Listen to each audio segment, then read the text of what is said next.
La dernière fois, donc, pour rappel, nous avions vu en introduction que Jésus a déclaré qu'il pardonnait les péchés et ça a été un scandale. Alors, il fallait bien comprendre de quoi il s'agit. Nous avons vu le pardon des péchés dans l'Ancien Testament. Pour cela, nous avons d'abord introduit en disant ce que c'était que le péché, on a résumé. C'était la transgression de la loi, c'était la violation, c'était le fait de sortir de ce que Dieu a dit pour faire autre chose que ce que Dieu a dit. Dieu étant le créateur du ciel et de la terre, nous étant ses créatures, nous avions un devoir donc de soumission et d'obéissance à lui. Parce que la terre, le ciel et tout ce qui est en lui, lui appartient. Le fait donc de ne pas, comme pour un père de famille dans la maison, le fait de faire, lorsqu'on te donne un ordre, que tu ne fais pas ce que le père dit, tu tombes en faute et tu te soumets à une punition. Et donc, le péché dans l'humanité était considéré également comme une violation donc des ordres et des instructions de Dieu. Et pour cela, donc, il va entraîner beaucoup d'autres choses. Donc, il va entraîner, la première fois dans l'Ancien Testament, il va engager donc l'exclusion de l'homme de la gloire de Dieu et donc du salut de Dieu et donc du plan de Dieu. Sachez que Dieu avait, avant la fondation du monde, prévu donc que nous vivrions avec lui, mais la chute de l'homme, donc, était la première manifestation du péché, de la désobéissance. Donc, cette chute de l'homme a fait que l'homme était privé donc de rentrer au paradis et de vivre la gloire de Dieu. Je vous rappelle quand on verra la glorification que la gloire de Dieu est un héritage promis à ceux qui croiraient en Jésus-Christ. Dieu leur destine donc la gloire à venir. Mais cette gloire-là n'était plus pour nous. Vous savez, c'est comme un enfant quand il est désobéissant, on le prive de l'héritage. Le père le prive de l'héritage, le prive de ses cadeaux, le prive de ce qu'il devait lui accorder. Le prive, s'il devait aller à lui en France, aux États-Unis, il va le priver donc de tout ça. Parce que la désobéissance montre la non-harmonie, un désordre. Il n'y a plus d'unité. Donc nous avons défini le péché, les différentes catégories de péchés. En pensée, en parole, on a vu les péchés contre Dieu, contre les hommes, on a vu toutes ces catégories-là. Et quand on a fini, on a cherché à comprendre maintenant les conséquences du péché. On n'a pas eu le temps de voir le mal et le bien, mais quand on étudiera le péché, on va bien étudier la notion de mal et de bien. Parce que beaucoup se trompent en croyant qu'ils n'ont pas de péché alors qu'ils ont péché. En croyant qu'ils n'arrivent pas, parce que pour confesser ces péchés, il faut les savoir, il faut les discerner, il faut le connaître. Mais beaucoup ne savent pas qu'ils sont dans le péché ou qu'ils vivent dans le péché ou qu'ils sont encore dans les ténèbres. La Bible dit, celui qui dit qu'il connaît Dieu et qu'il est son frère, c'est un menteur, il est encore dans les ténèbres. Et il a oublié, il a mis en oubli ses anciens péchés. Donc la doctrine du péché, alors en l'âge, va nous permettre de bien comprendre la dimension du péché et surtout de discerner là où nous avons péché, là où nous n'avons pas péché. Donc nous avons vu quand même quelques éléments qui nous ont permis de voir toutes les dimensions du péché pour pouvoir voir combien de fois il était devenu carrément impossible à l'homme de pouvoir honorer le commandement de Dieu. C'est important aussi, lorsqu'on parle de la rédemption, donc du salut, que l'homme réalise la grâce que Dieu lui a faite de lui remettre toutes les dettes donc qu'il avait contractées en violant donc toutes les lois de Dieu. Nous avons vu les conséquences du péché. Nous avons vu d'abord les conséquences physiques. On a vu que le péché peut entraîner la maladie, le péché peut entraîner la malédiction. On a vu ça dans Deutéronome, on a vu ça dans le Nouveau Testament. Donc, à cause du péché, il y a des faveurs de Dieu qui te sont privées. Et il y a les faveurs de la nature qui te sont privées. Il dit que la pluie ne viendra plus sur toi, le soleil, un certain nombre de choses ne viendront plus sur nous. Se poser un peu la question, mais pourquoi donc le pécheur dans le monde bénéficie de ces sujets? On a compris que nous sommes dans deux mondes différents. Nous sommes appelés ceux qui craignons Dieu, et pour nous encore notre péché, le péché de l'ami est plus grave que le péché de l'ennemi. Eux, ils ont refusé Dieu. Beaucoup de conséquences leur sont appliquées. Nous encore, qui faisons profession de connaître Dieu, c'est encore plus grave. Mais pour le moment, parlons de toute l'humanité. Donc, les maladies, les catastrophes, les malheurs, les malédictions, les faveurs de Dieu dans le ciel et sur la terre, beaucoup de choses nous étaient privées à cause de cette transgression. Ce qui est compréhensible. Toute personne, toute autorité qui voit quelqu'un qui viole la loi, il le met en prison. Il arrête, il le prive donc de sa liberté, il le prive donc de nourriture, de son salaire, de son argent, ses comptes, on fait tous ces sujets. Donc l'homme s'était privé vraiment de la communion de Dieu, de l'amour de Dieu et de tout ça. Nous avons vu également que les conséquences du péché touchaient tout être entier. La puissance du péché est venue habiter en nous. Nous sommes devenus faibles, nous sommes devenus incapables maintenant d'obéir à Dieu. Donc le péché n'a pas fait que être une simple transgression, mais il est venu transformer l'être humain d'un être divin à l'image de Dieu, un être divin à un être totalement démoniaque. Est devenu totalement démoniaque. C'est important de savoir comment le péché a transformé l'être humain. C'est pour cela que vous allez voir que la mort de Christ ne va pas faire que pardonner le péché que tu as fait, mais elle va entrer en toi pour détruire le péché, selon que la prophétie de Daniel l'avait annoncé. Il faut que le pouvoir du péché, le règne du péché, ils ont utilisé l'expression, soit enfermé. Il faut que le règne du péché s'arrête et qu'elle soit délogée, et qu'elle soit crucifiée, et qu'elle soit rendue impuissante, afin que nous soyons libérés véritablement de cette puissance du péché. Donc, elle ne fait pas que, ce n'est pas qu'une simple violation de loi, et puis on s'en fout. Quelqu'un dit, fais ça, je ne fais pas, et puis il n'y a rien. Ou bien, on va me frapper, et puis c'est tout.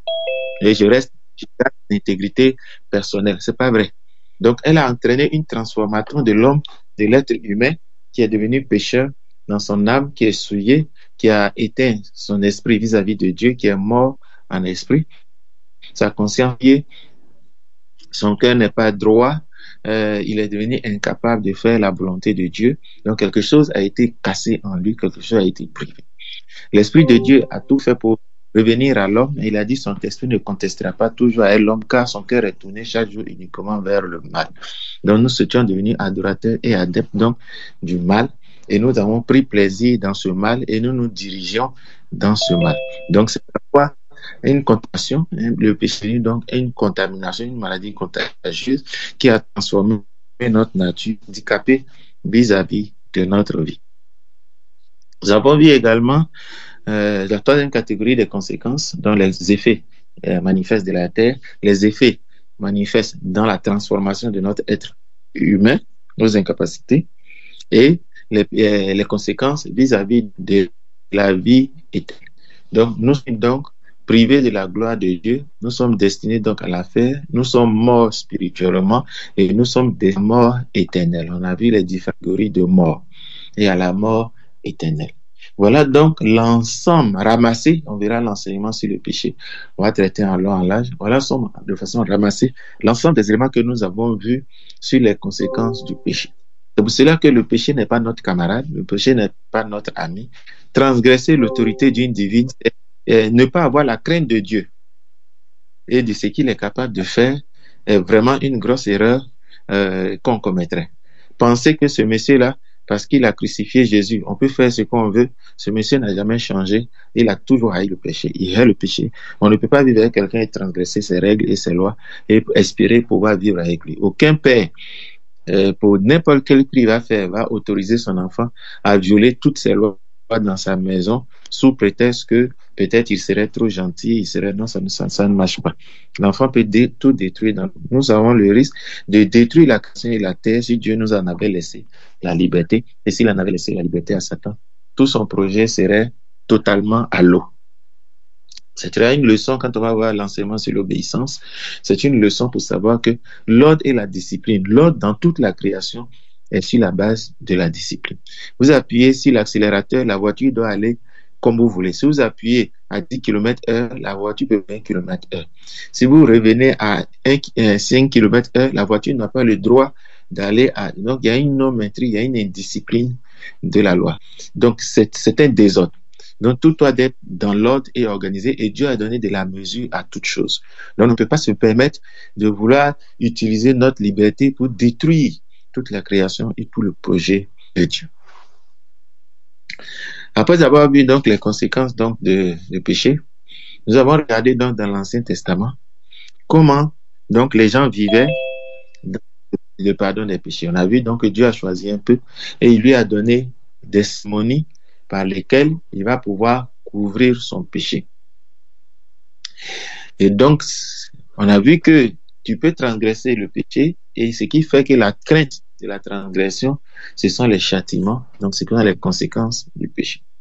Donc Dieu leur avait donné des cérémonies de sacrifice, non? Pour leur permettre, il avait donné deux grandes familles, donc ce qu'on appelle le sacrifice perpétuel, donc du Yom Kippour qui faisait une fois par an dans le lieu saint, et puis le sacrifice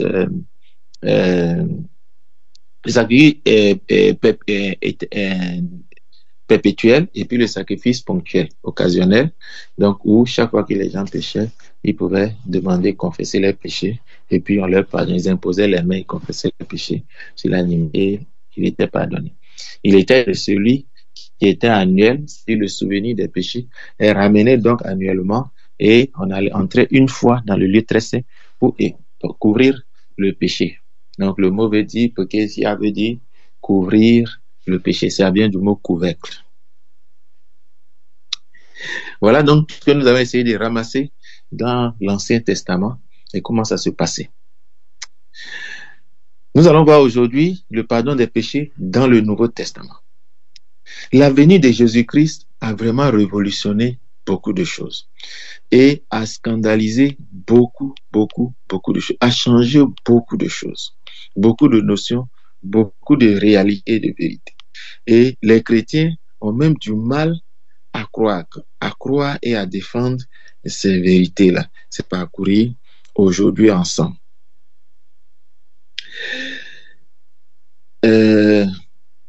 Premièrement, il faut savoir que Jésus-Christ a révélé au monde entier. En venant, il a révélé au monde entier que comme Dieu, il avait le pouvoir de pardonner les péchés des hommes. Cette révélation était choquante pour trois raisons.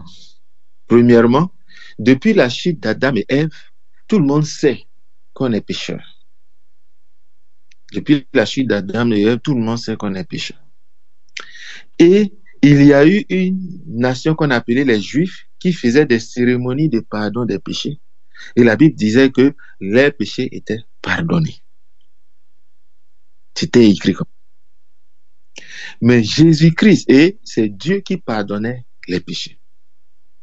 Mais Jésus-Christ va venir avec une vérité. Le Nouveau Testament va venir avec des vérités qui sont non seulement qui choquent le monde, qui choquent les Juifs, et qui peut choquer même les anges, les ciels et tout, parce que c'était du jamais vu. Chaque fois qu'on voyait Dieu dans le ciel, le temple du ciel et tout ça là, on ne voyait aucun agneau. On ne voyait aucun agneau. Personne n'avait cette espèce-là là-bas. On voyait les quatre bêtes, mais on ne voyait pas l'agneau. On voyait les quatre êtres, on voyait le trône, mais on ne voyait pas d'agneau. Ça avait été caché. Donc c'est une histoire de l'agneau de Dieu est la plus grande révélation, mes frères. C'est la plus grande révélation du salut de l'humanité. Tout repose sur ça. Tout repose sur le sacrifice. Et il est mort pour nos péchés. Donc, pour le pardon des péchés.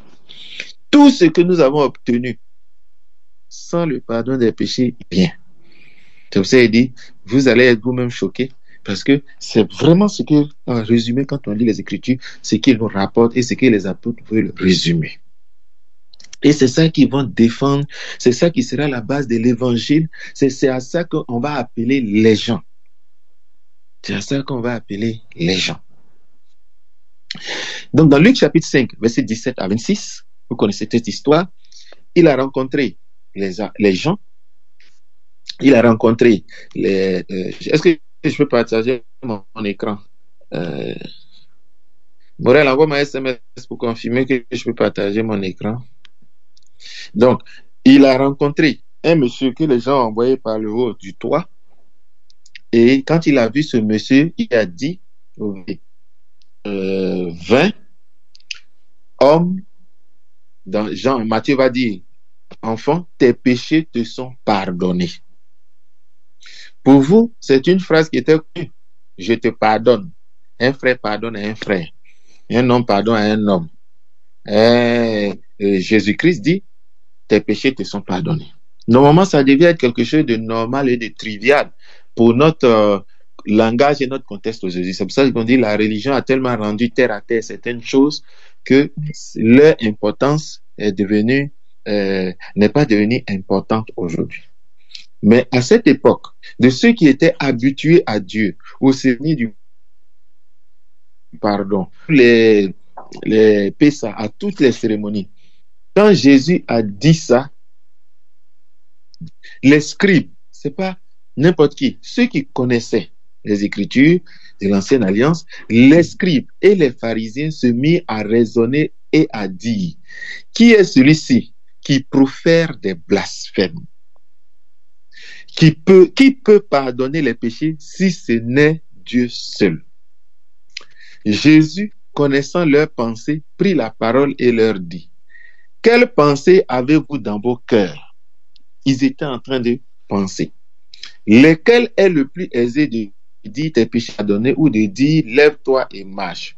Or, afin que vous sachiez que le Fils de l'homme a sur la terre le pouvoir de pardonner les péchés, je te l'ordonne, dit-il au paralytique, lève-toi, prends ton lit, va dans ta maison. Et à l'instant, il se leva en leur présence, prit le lit sur lequel il était couché et s'en alla dans sa maison, glorifiant Dieu. Tous étaient dans l'étonnement et glorifiaient Dieu. C'est rempli de crainte. Il disait, nous avons vu aujourd'hui des choses étranges. Jésus-Christ revendique le pouvoir de pardonner les péchés. Si vous vous rappelez les définitions du péché, c'est offenser Dieu et c'est déstabiliser toute la création. On a vu, on péchait contre Dieu. On pouvait avoir des châtiments liés à notre corps et à notre destinée et à notre vie.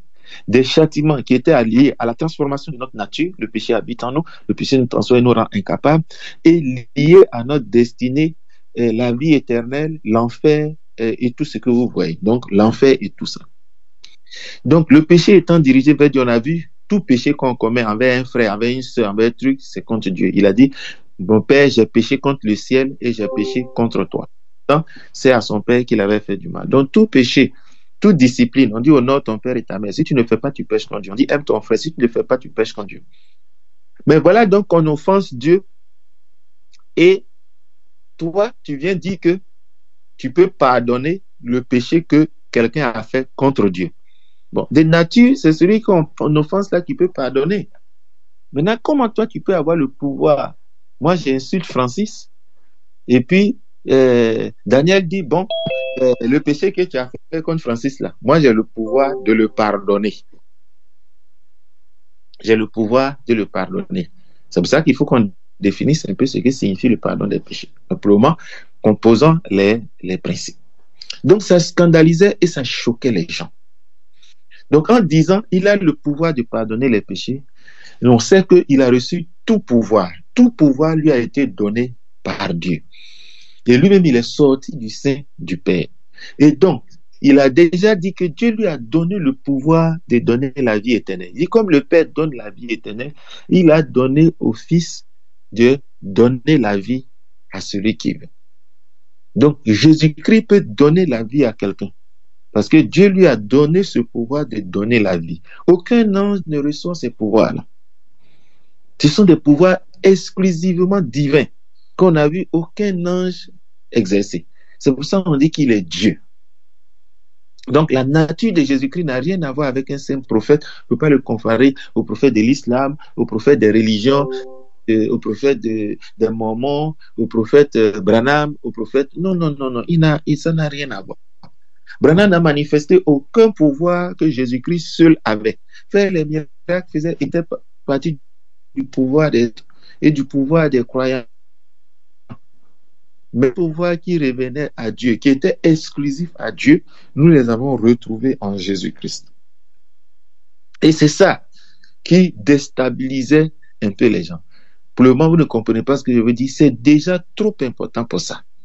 Si quelqu'un dit que si moi je te pardonne, c'est que Francis va te pardonner. Et que tu arrives devant Francis, Francis dit qu'il ne te pardonne pas, mais tu es mort. Et nous tous, nous sommes morts. D'accord? Donc, il a reçu le pouvoir de donner la vie. Le jugement, c'est Dieu seul qui juge. Dieu a remis tout pouvoir. Il reste là. Ça veut dire que j'enlève mon anneau comme le roi d'Assyrie a fait. Il a donné l'anneau. Et Naaman a écrit une loi. C'est Naaman qui a écrit. Et puis il a mis le scellé du roi. Ça veut dire que c'est le roi qui a fait. Ce qui est écrit là, le roi l'assume pleinement. Le roi Assyrie n'est pas venu dire à Naaman, bon, la loi que tu as écrite, comme ce n'est pas moi qui ai écrit, même si tu as utilisé mon anneau, c'est nul. C'est comme cela qu'en donnant tout pouvoir, son sceau à Jésus-Christ, Jésus-Christ a reçu ce pouvoir pour pouvoir venir. Dieu peut pas venir dans sa nature éternelle au milieu de nous. C'est pour cela qu'il était en Christ. Et Christ est l'expression manifeste. Il voulait manifester par Jésus-Christ tous les pouvoirs que lui, il avait dans le ciel. Et il dit, tout pouvoir m'a été donné dans le ciel et sur terre. C'est pour cela que c'est lui qui commande tous les anges. C'est pour ça qu'il dit, j'enverrai mon ange, je vous enverrai des prophètes. Il dit encore, je vous enverrai mon ange. Il dit, j'ai envoyé mon ange. Moi, Jésus-Christ, je vous ai envoyé mon ange. Donc, il a reçu tous ces pouvoirs-là. Et donc, il a aussi reçu le pouvoir de pardonner les péchés. C'est pour ça qu'il faut que nous comprenions ce grand pouvoir-là. Pour bien comprendre ce pouvoir, comprenez que le pouvoir qu'il a réussi, c'est doté d'effacer toutes les traces, de faire disparaître le péché et donc toutes ses conséquences. Dieu avait le pouvoir de suspendre les conséquences du péché. On peut condamner, pas en prison. Il n'y a pas de mandat de dépôt. L'homme était condamné, mais on continuait de vivre sur la terre. Mais lui, si donc effacer le péché, ce qui ça veut dire qu'il suspend simplement les conséquences du péché, c'est qu'il n'a rien fait de plus. Il n'a rien fait de plus. Lui, il va au-delà. Qu'est-ce que lui va faire? Le péché qui est couvert, il va l'effacer. Ôter veut dire enlever, veut dire supprimer. Quand on supprime quelque chose, c'est qu'il n'y a plus rien. Et ça, c'est un pouvoir trop grand qu'on n'a jamais connu, qui n'a jamais existé. Les gens ont toujours dit, même scientifiquement, que rien ne disparaît, tout se transforme. Lui, il a fait disparaître ça. Et il dit qu'il a le pouvoir de faire disparaître. Et on va voir tout ce que la Bible dit sur ce pardon. Il nous dit encore, vous savez que, je vous ai dit, lorsque il y a le péché, il y a les conséquences du péché. Et je vous ai traduit ces conséquences en 3 grandes familles. Celle qui vient agir sur nos avantages dans la vie, donc on peut tomber malade, on peut perdre beaucoup de choses dans cette vie, on peut perdre des bénédictions, des grâces, on peut avoir des difficultés pour faire certaines choses parce qu'on est maudit, ainsi de suite. Donc ta cruche est maudite, tu vas planter, tu ne récolteras pas. On a lu un peu tous ces termes-là. Lui, il est capable d'annuler cela. C'est-à-dire, si tu sèmes un et que tu ne récolteras rien, quand lui te pardonne, quand tu vas s'aimer un, tu vas récolter 10. Donc, il annule également les conséquences de la malédiction provoquée par le péché. On n'a jamais vu ça dans l'Ancien Testament. On n'a jamais vu ça dans les autres religions. Il y avait plusieurs façons de régler le problème du péché. Il y avait le karma. Les gens te disent que oui, c'est la cause et l'effet, donc tu payes ton péché et donc tu vas venir jusqu'à ce que tu dois payer tous tes péchés toi-même avant d'être sauvé. Les gens ont dit, bon, il faut faire le bien pour compenser le nombre de péchés que tu as fait. En ce moment, on va trouver que c'est juste et que tu vas passer. Il y a eu toutes sortes de façons de nous le dire. Pourquoi? Parce qu'une fois qu'un péché est commis, on ne peut pas le supprimer. On dit c'est comme un mal qui est là que tu ne peux plus supprimer. Lui, il dit qu'il a le pouvoir de supprimer ça. Et c'est pour ça que les mystiques sont choqués. Ils disent non, comment il peut avoir la loi de cause à effet et puis vous dites que c'est de quel pardon vous parlez. Et il ne croit pas ça. Et le chrétien lui-même ne croit pas ça. Il ne sait même pas quelle est la dimension du pardon des péchés qu'il a reçu. Et c'est ce que Jésus-Christ dit. Jésus est capable quand il enlève le péché, ça supprime les conséquences du péché. Je vais bien vous l'expliquer. Il est capable de supprimer les conséquences du péché. Il n'en est pas obligé, mais il l'a fait. C'est ce qu'il va nous montrer dans le texte ici. Quand il a dit ça, les gens étaient choqués. Et puis il va dire, quelle pensée avez-vous dans vos cœurs? Lequel est le plus aisé, de dire tes péchés te sont pardonnés ou de dire lève-toi et marche? Quel est le lien entre ce monsieur qui était paralytique, qu'on lui dit lève-toi et marche, et puis tes péchés te sont pardonnés? Il dit c'est facile de dire tes péchés te sont pardonnés. Mais une fois que tu as dit ça là, on n'a qu'à voir l'évidence. Parce que rappelez-vous, le souverain sacrificateur qui avait dans l'Ancien Testament le pouvoir de couvrir les péchés, lorsqu'il examinait une maladie, lorsqu'il allait faire les sacrifices qu'il faut et qu'il vient faire sa cérémonie, tu guérissais. Et c'était la guérison était l'évidence du pardon de ces péchés. Parce que les péchés entraînaient la maladie. Donc si ton péché n'était pas là, si ton péché est là, ta maladie ne peut pas guérir. Mais si ton péché est parti, ta maladie peut guérir. Donc, il dit, afin que vous sachiez que le Fils de l'homme a sur la terre le pouvoir de pardonner les péchés. Donc, il veut donner la preuve aux gens que lui pardonne les péchés. Il dit, je l'ai dit, c'est facile. Mais maintenant que j'ai dit là, il faut qu'il se lève, qu'il marche. Que je dise lève et marche, comme ça tout le monde va voir que vraiment son péché a été pardonné. Parce que le juif et le pharisien et les sadducéens pensaient vraiment, et c'était vrai pour une grande partie, que beaucoup de péchés et beaucoup de maladies étaient la base du péché. Surtout les maladies incurables, les maladies graves étaient à la base du péché. C'est pas les palus, les trucs, tout ça. C'était les maladies graves qui menaient parfois à la mort. Ils étaient assimilés au péché. C'est pour ça qu'on dit, si tu ne pêches pas, tu vas vivre longtemps. Donc lui, il veut donner la preuve que ce monsieur-là, ses péchés sont pardonnés. Les péchés qui sont à la base de sa maladie durable, qu'on appelle la paralysie, le paralytique. Il dit que il va prouver. Il veut que les gens sachent. Il va leur prouver que lui, il a le pouvoir de pardonner les péchés. Et il voulait dire que c'est le péché qui a rendu ce monsieur malade. C'est pour ça qu'il vous a dit que le péché peut créer des difformités physiques, spirituelles en nous. Des péchés physiques, spirituels en nous. Vous vous souvenez, quand Éléazar a péché contre l'ordre du prophète, qui venait de... Je vous avais expliqué un peu cette histoire. On en fera certainement une prédication. Pourquoi Éléazar a été frappé? Parce qu'il a touché à la gloire de Dieu. Il a touché à la gloire. Pourquoi Moïse a été frappé? Parce qu'il a touché à la gloire de Dieu. D'accord? Il a touché à la sainteté de Dieu. Et vous avez compris comment on a expliqué l'histoire de Moïse, c'est la même chose. Aucun homme n'est capable de punir une personne pour des choses ordinaires avec autant d'éclat et Dieu va rendre témoignage de cela pour glorifier la personne. Non. Dieu le fait parce qu'une de ses lois est violée.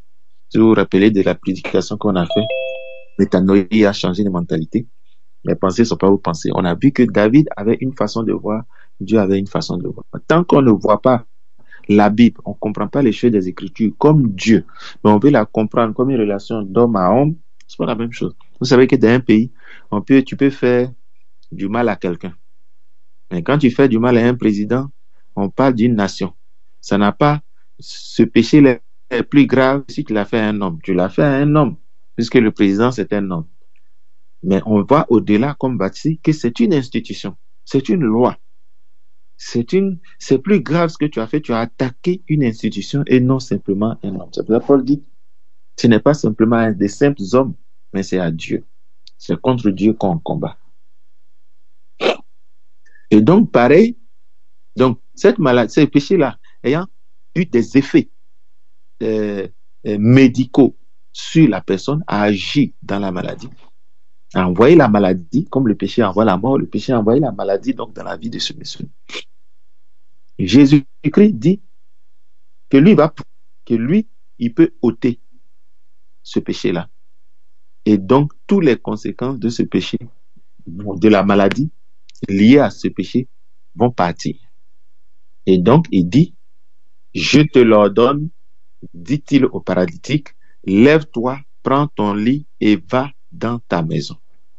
Et à l'instant, le paralytique s'est levé en présence de tous. Il a pris son lit où il était couché et il est allé chez lui à la maison, glorifiant Dieu. Donc, pour nous, cet élément est la preuve. Cet élément est la preuve que Jésus-Christ a les pouvoirs de pardonner les péchés et que ce n'est pas un simple pardon des péchés qu'on ferait avant, mais que les conséquences maladives, les conséquences que le péché a entraînées dans la vie de la personne s'en va. Alors qu'avant, on couvrait, le péché était là, et donc on était encore dedans. Lui, il enlève ça et les conséquences du péché, qui était la maladie ici, il a fait partie. Je vais continuer d'abord à démontrer au travers des Écritures, pour nous les croyants et pour l'évangile des apôtres, que Jésus-Christ a le pouvoir de pardonner les péchés que tous les hommes commettent contre Dieu. C'est en cela que lui seul, il est différent. Lui seul est différent. Ce qu'il pardonne sur la terre est pardonné dans le ciel. On va voir toutes ces notions. C'est pour ça que c'est une doctrine fondamentale. C'est pour cela que c'est la première des grandes doctrines que Jésus-Christ a enseigné, les premiers bénéfices de son sacrifice. Quand il a fini son plan de rédemption, que le Messie a fini son travail, ce qu'il a dit aux apôtres, c'est d'aller dire aux gens, de prêcher aux gens la repentance et le pardon des péchés. Il insistait pour que ce soit vrai. On va voir tout ça. Dans ce texte, après avoir dit ça, il y a un autre texte, Luc chapitre 16, verset 36 à 50. Luc chapitre 16, verset 36 à 50. Vous connaissez l'histoire de cette femme-là.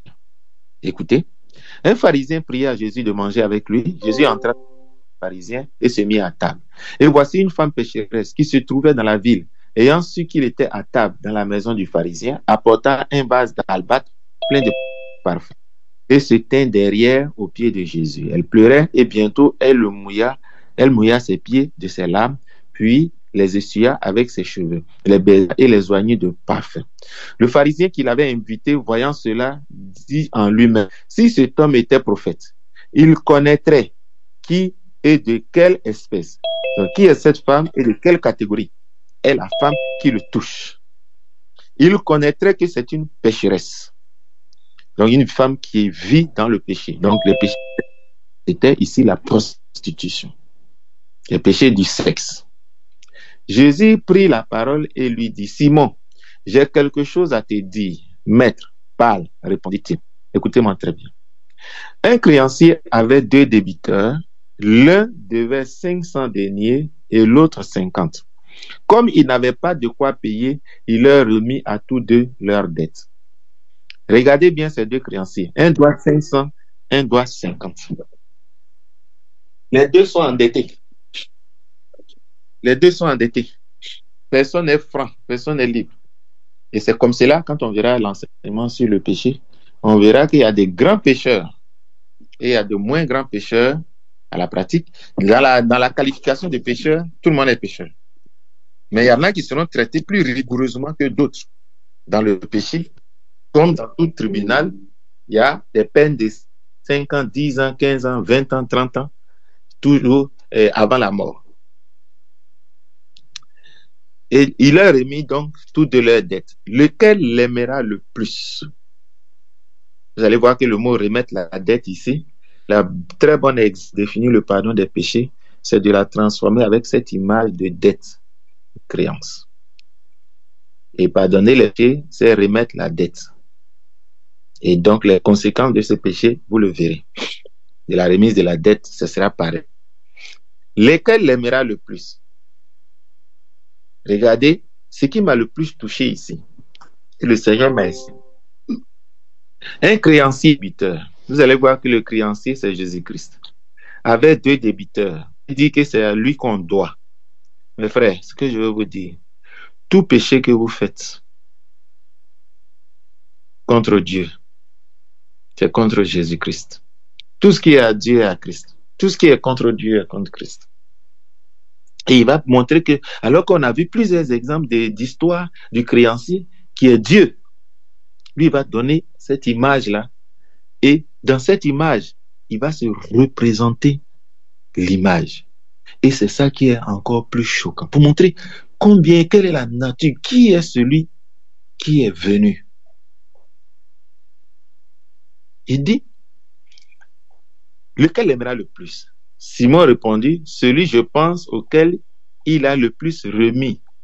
Jésus lui dit, tu as bien jugé.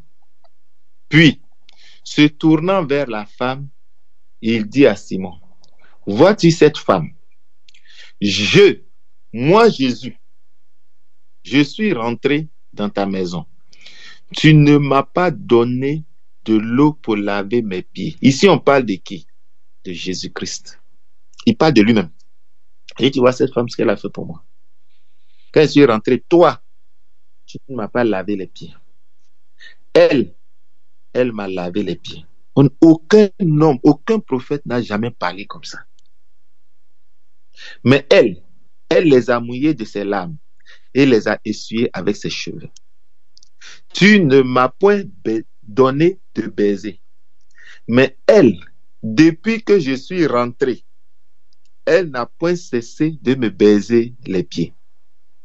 Tu n'as point versé d'huile sur ma tête.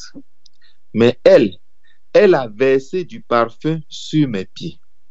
C'est pourquoi je te le dis, lui Jésus, ses nombreux péchés ont été pardonnés car elle a beaucoup aimé.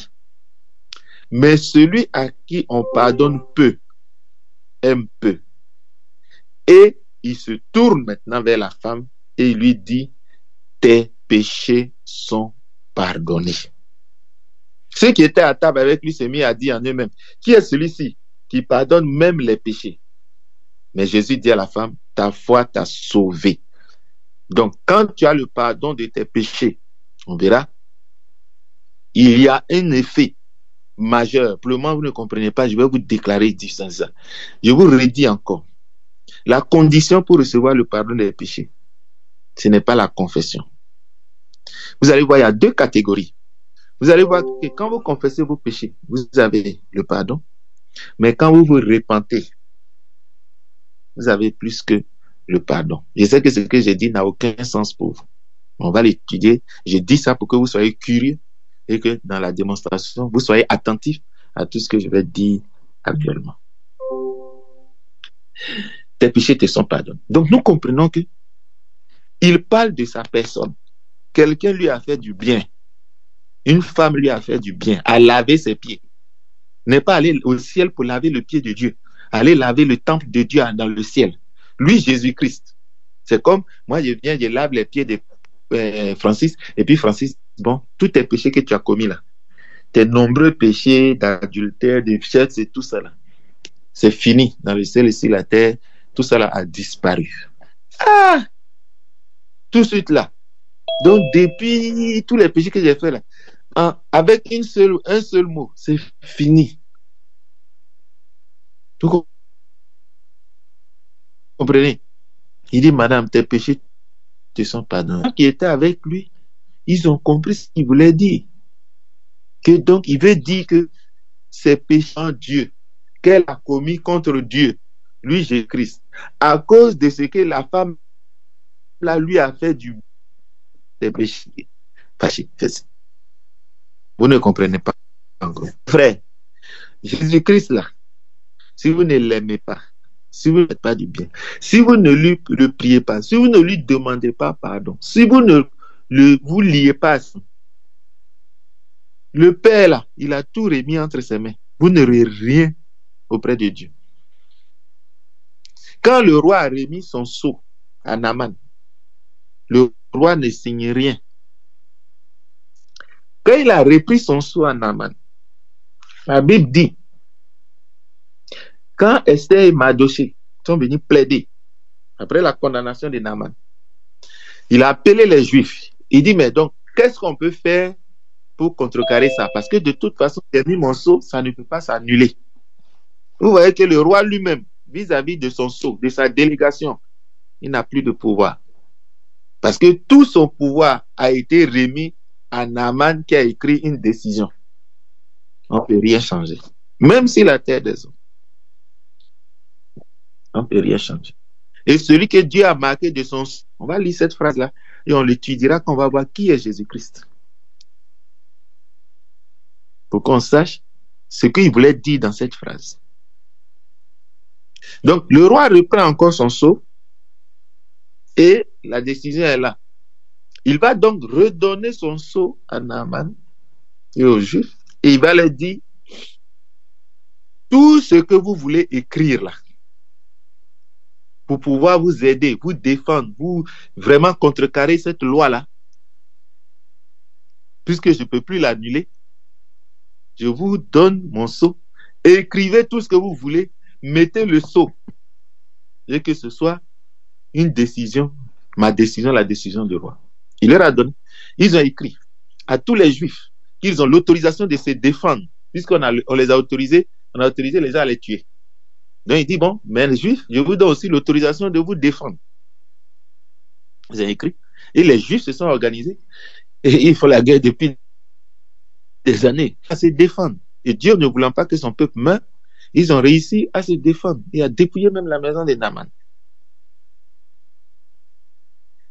Vous comprenez? Et le roi était assis.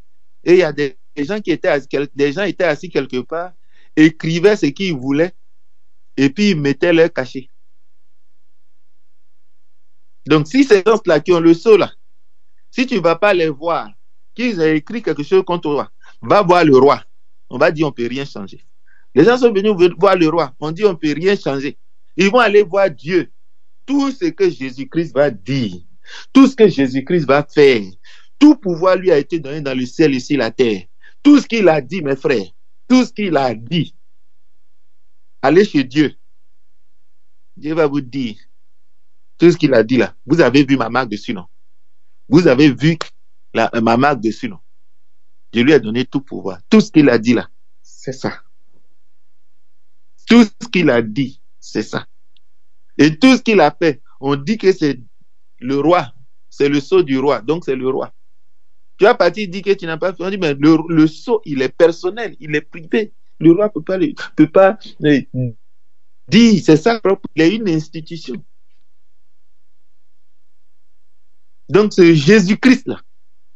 Tout ce qu'il dit et tout ce qu'il fait, c'est avec le sceau de Dieu. C'est avec la garantie de Dieu. Vous ne pouvez pas hésiter. Dire qu'il y a Dieu et puis il y a lui qui est là. Bon, il a dit ça, mais nous on veut voir ce que c'est la même chose qu'on fait les apôtres et je vais vous choquer aussi sur ça. Tout pouvoir lui a été donné. Et quand il dit à quelqu'un tes péchés te sont pardonnés, tu vas voir Dieu. Tu regardes dans le cahier de Dieu. Dieu, lui là, qu'en est-il de ses péchés?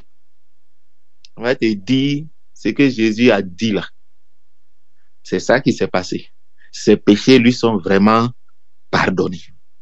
Et Jésus va donner la preuve que ce qu'il dit, tout l'univers, tout le ciel, tout dans le ciel, c'est que ce qu'il a dit là, c'est ça qui a lieu. Il n'y a pas d'autre chose qui va se faire. Il n'y a pas d'autre chose qui va se faire. Et il a dit à la femme, ta foi t'a sauvé.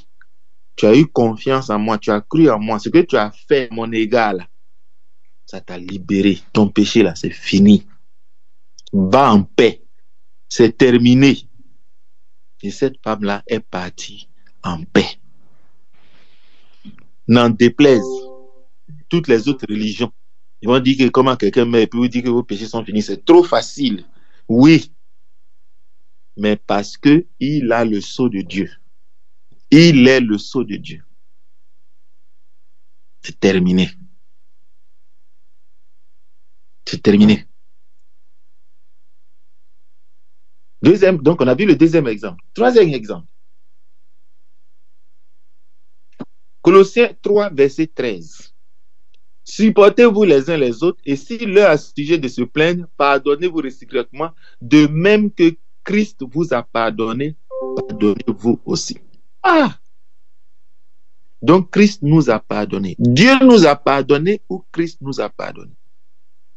Si Jésus-Christ t'a pardonné, Dieu t'a pardonné. Si Jésus-Christ a supprimé ta dette et il a mis 0,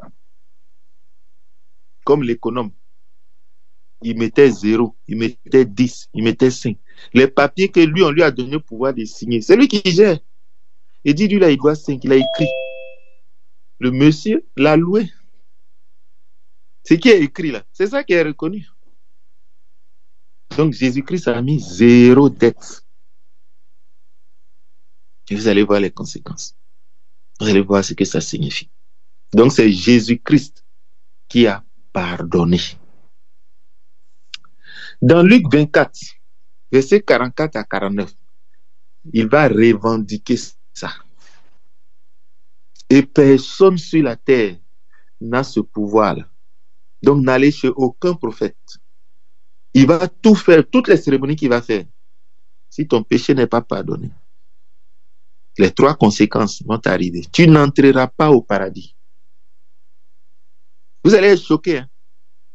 La Bible dit, la seule chose, les seuls qui vont arriver chez Dieu, qui vont être au paradis de Dieu, la Bible dit, c'est ceux-là qui sont écrits dans le livre de...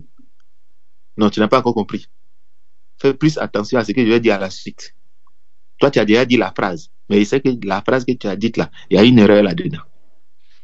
Ceux qui ont été écrits dans le livre de l'agneau immolé. Quand vous étudiez ce texte, ça veut dire que tous ceux qui ont lavé leur robe dans le sang de l'agneau, c'est ceux-là qui vont au paradis. C'est-à-dire que tout ce que Jésus a dit, tes péchés te sont pardonnés.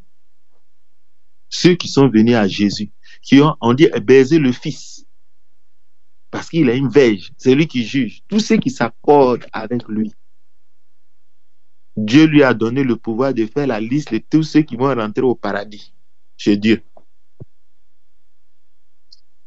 Dans le livre des musulmans, il est écrit que c'est lui qui vient juger le monde pour décider qui va au ciel, qui va au paradis, qui va en enfer. Eux-mêmes, ils le disent. Chez les rosicruciens, on dit qu'il est la pierre philosophale. C'est lui seul qui est capable de transformer toute mauvaise personne, toute mauvaise matière en une pierre précieuse. Alors, tout le monde parle de lui, mais lui, il ne le connaît pas. C'est de lui que tu vas douter. Tu vas aller te convertir à autre chose. Ou dans le monde, c'est l'autorité pour rentrer au ciel. Il a la clé pour rentrer au paradis. Je lui ai donné la clé. La clé de la mort et du séjour des morts. Ça veut dire quoi? Ça veut dire qu'il a la clé. Lui, il peut ouvrir là-bas pour dire, toi, sors de là. Toi, tu ne sors pas. Donc, au jour de l'enlèvement, il va venir, il va dire, toi, sors. Viens au paradis. Toi, viens. Et puis, toi, tu ne viens pas. Il n'y a personne, aucun prophète, aucun esprit, aucun Satan ne peut avoir le pouvoir de faire ça. Tous les morts qui étaient là-bas, Satan n'a pas dit, toi, il faut sortir, tu vas aller au paradis. Il n'y a même pas accès. Lui, il a la clé. Donc, il revendique ce pouvoir. Jamais, jamais personne n'a reçu ce pouvoir. Dans Luc 24, verset 44-49, écoutez encore. Puis il leur dit, c'est là ce que je vous disais lorsque j'étais encore avec vous, qu'il fallait que s'accomplisse tout ce qui est écrit de moi dans la loi de Moïse, dans les prophètes et dans les psaumes. Alors, il leur ouvrit l'esprit afin qu'ils comprissent les Écritures. Donc, les apôtres, là, ils vont évoquer des Écritures qui parlent de Jésus-Christ, de ce pouvoir qu'il a, de cette puissance qu'il a, que personne n'a jamais eu. Écoutez-moi bien. S'il y avait la possibilité de pardonner le péché, là, il y a une phrase que la Bible a dite, et il y a une autre chose que les prophètes auraient dit qu'on n'aurait jamais dit. Je vous en prie, respectez Jésus-Christ. Honorez-le comme les 24 vieillards l'ont honoré. Ce qu'il a fait là, c'est ça qui est le salut. La Bible dit, l'agneau a été immolé avant la fondation du monde. Avant la fondation du monde, et on verra dans l'Apocalypse, à la fin du monde, on verra l'agneau. Donc, s'il y avait la possibilité de pardonner les péchés, pourquoi on va envoyer un agneau pour mourir?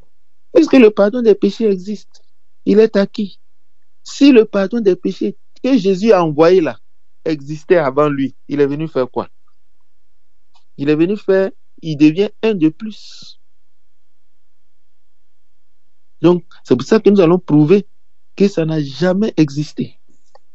Ce qu'on obtient, c'est que quand on te dit pardon des péchés, et Jésus dit je te pardonne tes péchés là, ça n'a jamais existé dans la création. Jamais. Jamais. Ni dans l'Ancien Testament, vous allez dire, Dieu dit je pardonne le péché. Mais comme vous allez voir, c'est le tefa kateta qui veut dire je couvre, je suspends. Mais Dieu lui-même va dire, lui-même il va dire, je pardonne des péchés, mais je n'absous pas le coupable. Je sais que cette phrase, je ne sais pas ce que ça signifie. J'ai volé. Dieu ne va pas te tuer, mais il ne va pas dire que tu es innocent. C'est ce que ça signifie, ce verset. Et je vais vous choquer par d'autres versets pour que vous compreniez que ce que le Monsieur Jésus-Christ a fait, personne, ça n'a jamais existé. Et ça n'existe dans aucune religion. Ça n'existe nulle part. Ça n'a jamais existé dans toute la création. C'est lui qui est venu avec ça. Allons doucement, doucement. Je sais que vous m'attendez sur beaucoup de sujets. C'est pourquoi donc, je vous disais, lorsque j'étais encore avec vous, verset 44, Luc 24, 44, qu'il fallait que s'accomplisse tout ce qui est écrit dans la loi de Moïse, dans les prophètes, dans les psaumes. Alors, il leur ouvrit l'esprit afin qu'ils comprissent les Écritures. Et il leur dit, ainsi, il est écrit que le Christ souffrirait. On va voir plusieurs textes. Et qu'il ressusciterait des morts le 3e jour. Et que la repentance et le pardon des péchés seraient prêchés en son nom. Pas au nom de Dieu. Tout ce qui se faisait, le souverain sacrifié faisait là, c'était au nom de l'Éternel. Il invoquait le nom de l'Éternel. Mais ce monsieur-là, il vient dire, il dit c'est en mon nom. Si tu veux recevoir le pardon des péchés, c'est en mon nom. On désormais dit au monde entier, on ne va plus dire aux gens que c'est un ange, que c'est un sacrificateur, que c'est Dieu.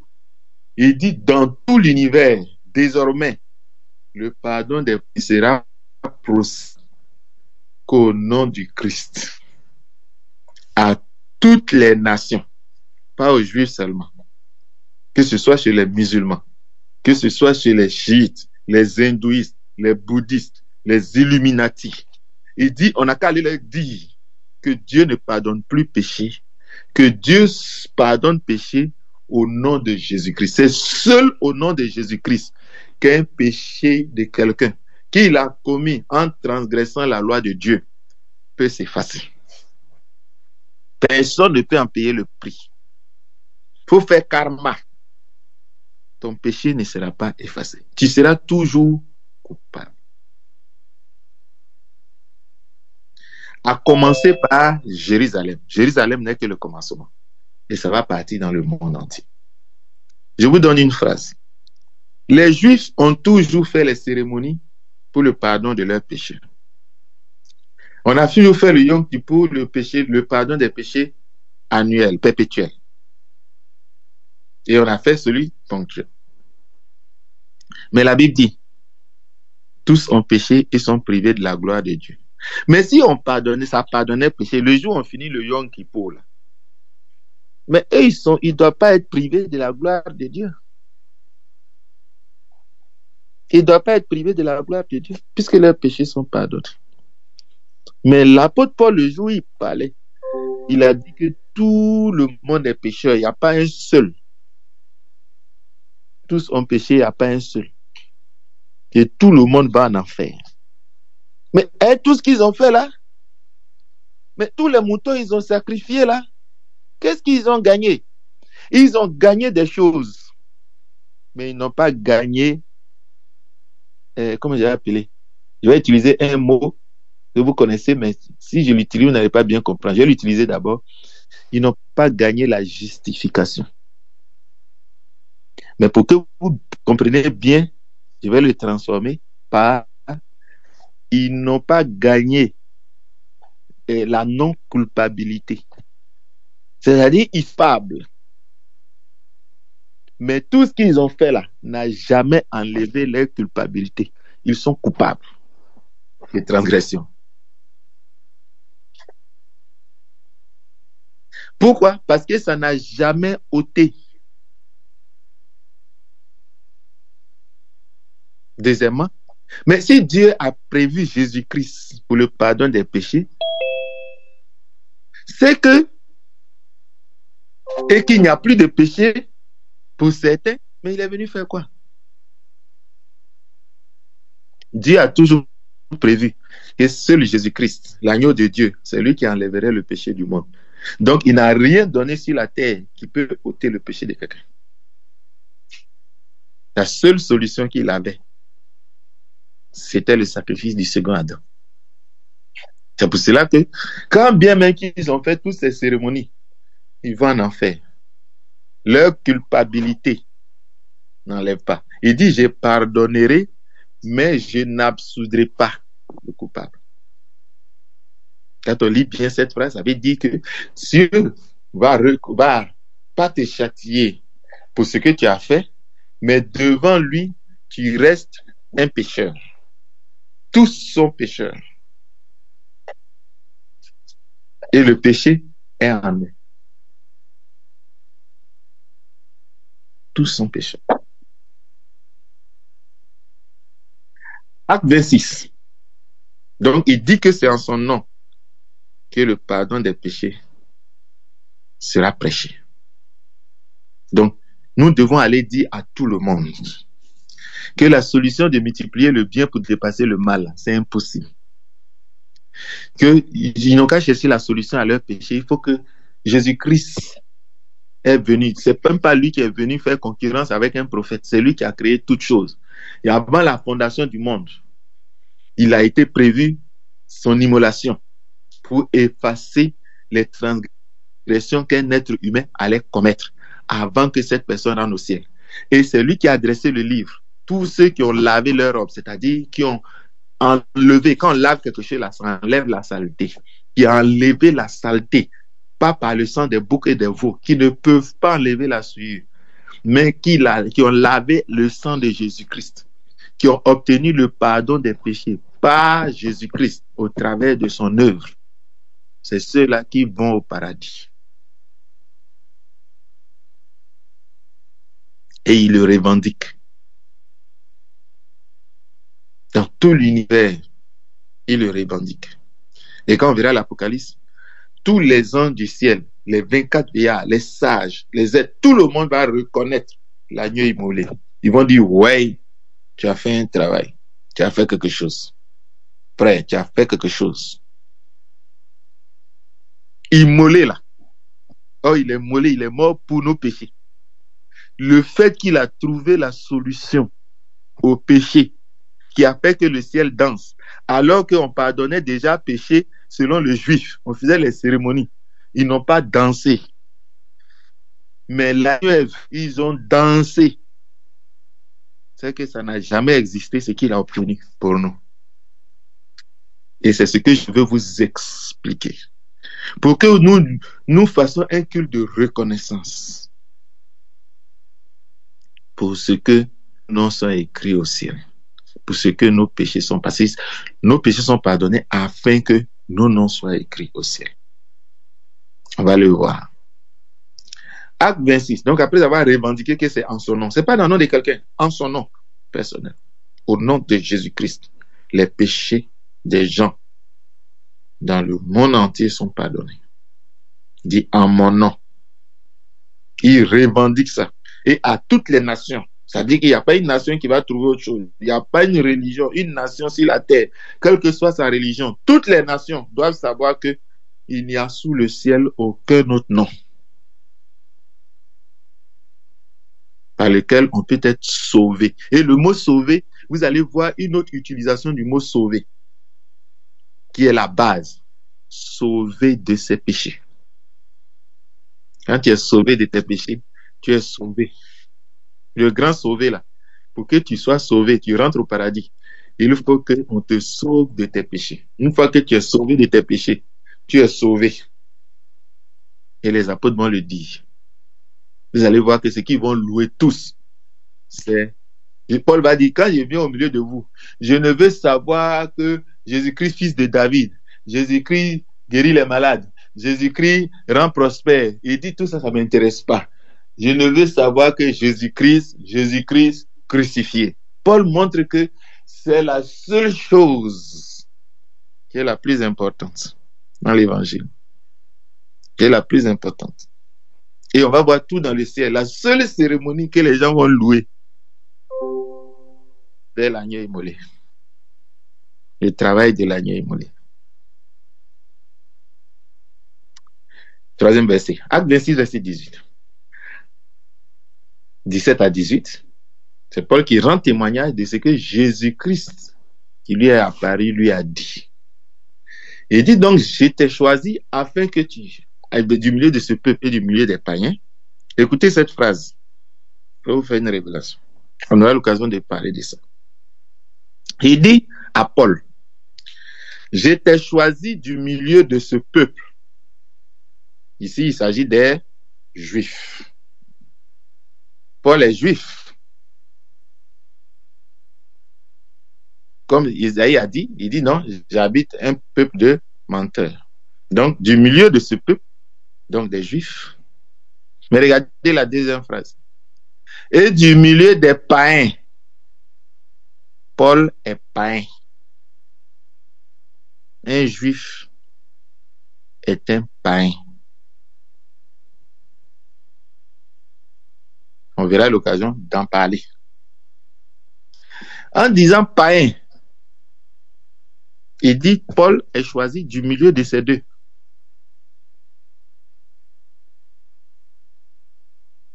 Pour que tu ailles ouvrir leurs yeux, pour qu'ils passent des ténèbres à la lumière, de la puissance de Satan à Dieu, et pour qu'ils reçoivent par la foi en moi. Mais il dit de Satan à Dieu.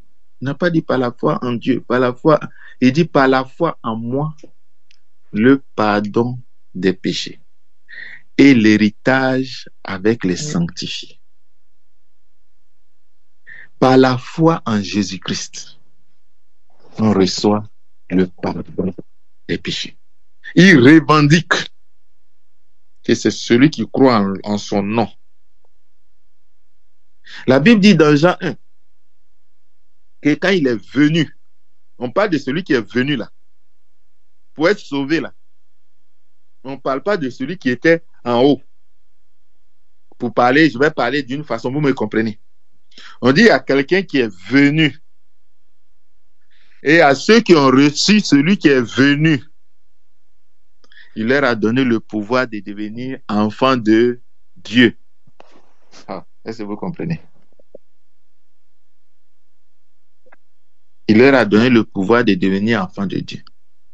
C'est ce que Jésus revendique.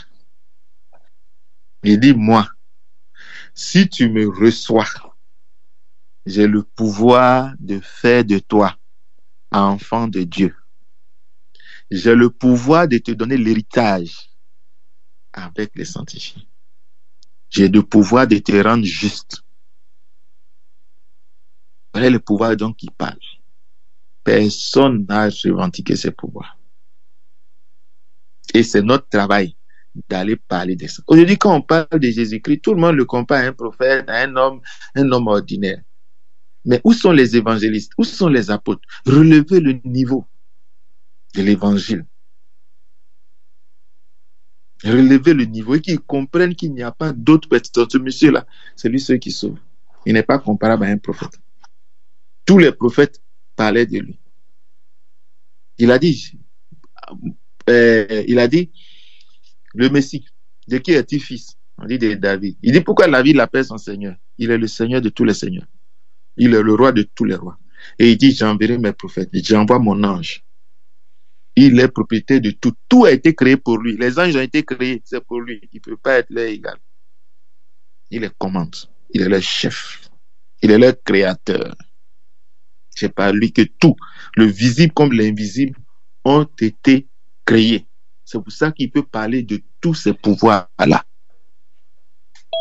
Donc quand lui, il parle des péchés, il ne faut pas qu'on parle de ça comme on parle entre nous.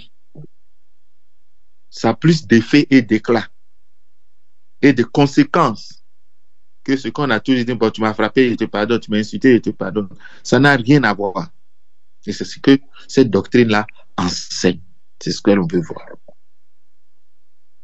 Ce pouvoir-là, les apôtres vont le confirmer qu'il a le pouvoir de pardonner les péchés. Ils disent que tout leur ministère, c'est pour confirmer que ce monsieur-là, il a tout reçu de Dieu et tout est dans sa main. S'il t'a pardonné, ce n'est pas il t'a pardonné, tu péris. S'il t'a pardonné, tu vas au paradis. Parce que le pouvoir, pour pouvoir pardonner là, toi, Francis, peut me pardonner. Daniel peut me pardonner. Mais leur pardon là, ça ne m'amène pas au paradis. Ça ne m'amène pas au paradis. Je vais vous expliquer. Tous ceux qui sont dans l'Ancien Testament, que ce soit le souverain sacrificateur, on dit qu'il a été choisi pour pardonner le péché des gens, pour expier, donc pour enlever le péché des gens, pour pardonner le péché des gens. Mais Jésus-Christ, avant de dire que lui, il pardonne là, lui, il est allé mourir à la croix. Les autres là, ils ne sont pas allés mourir. Vous pensez que son pardon et puis pardon des autres là, c'est la même chose? Toi, ton pardon, tu donnes à ton frère. Et puis lui, le pardon que lui donne là, toi, tu pensais que c'était la même chose avant que lui meure. Le pardon qu'on s'est donné avant la mort de Jésus-Christ, avant qu'on soit chrétien. Vous pensez que lui, ça peut faire la même chose? Lui là, avant de dire que lui pardonne, il allait faire quelque chose. Il allait mourir à la croix. Il a obtenu la rédemption. Et maintenant, lui, il peut parler. Toi, tu as fait quoi et puis tu parles? Quel prophète a fait ça et puis il peut venir parler? Quel sacrificateur a fait ça et puis il veut venir parler? Vous comprenez? On a parlé souvent de Melchisédek. Faites attention. Hein? Melchisédek et puis le Messie qui est grand. Quand vous lisez, on dit que c'est Melchisédek qui ressemble au Messie. On n'a pas dit que c'est le Messie qui ressemble à Melchisédek. Deux versets qui semblent se contredire. Mais quand on les aligne bien, on comprend que le Messie est au-dessus de Melchisédek. C'est pas cette fonction-là. Cette fonction, c'est comme on dit un apôtre. Jésus est apôtre. Il est plus qu'apôtre, hein, il est Dieu. Donc cette fonction-là, il y a une fonction au-dessus de cette fonction. On aura l'occasion d'en parler quand on va voir le Messie. Jésus, le Messie. Ça veut dire quoi? Ça veut dire quoi? Parce que ça aussi, c'est devenu terre à terre. Mais je vous dis ce que ça signifie là. C'est plus profond que ce que vous racontez, ce que nous racontons. C'est pour ça que je veux qu'on aille en eau profonde. Les apôtres donc vont confirmer que c'est par lui que le pardon des péchés est possible. C'est en son nom. On ne prêchait plus le pardon des péchés. On ne va plus dans une cérémonie, dans un temple. On ne va plus dans le Jourdain pour aller se faire baptiser. On n'allait pas quelque part. Lui, il pardonne les péchés. Actes chapitre 5, verset 31. Dieu l'a élevé par sa droite comme prince et sauveur pour donner à Israël la repentance et le pardon des péchés. Donc les apôtres disent que c'est Dieu lui-même qui a enlevé son anneau, qui a élevé Jésus par sa droite. Le roi Assuérus, quand il a voulu élever Mardochée, il lui a donné son anneau. Il a élevé, et le niveau où il a mis là, il a mis à un niveau qui est tel que il peut maintenant appeler les gens à la repentance et puis leur donner le pardon des péchés. C'est pour ça qu'il a dit que le pardon des péchés serait prêché en mon nom. C'est Dieu qui a voulu que l'humanité soit pardonnée au nom de Jésus-Christ. Tout ce que l'humanité lui a fait. Si Jésus dit, je pardonne, c'est fini. Tout est pardonné.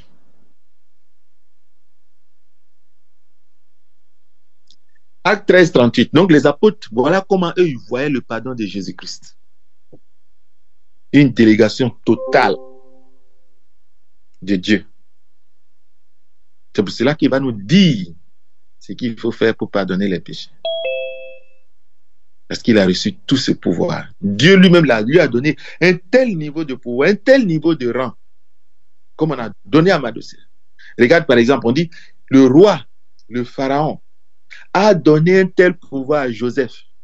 Surtout, vous comprenez? On dit encore, il a donné pouvoir de vie ou de mort. Haman avait ça.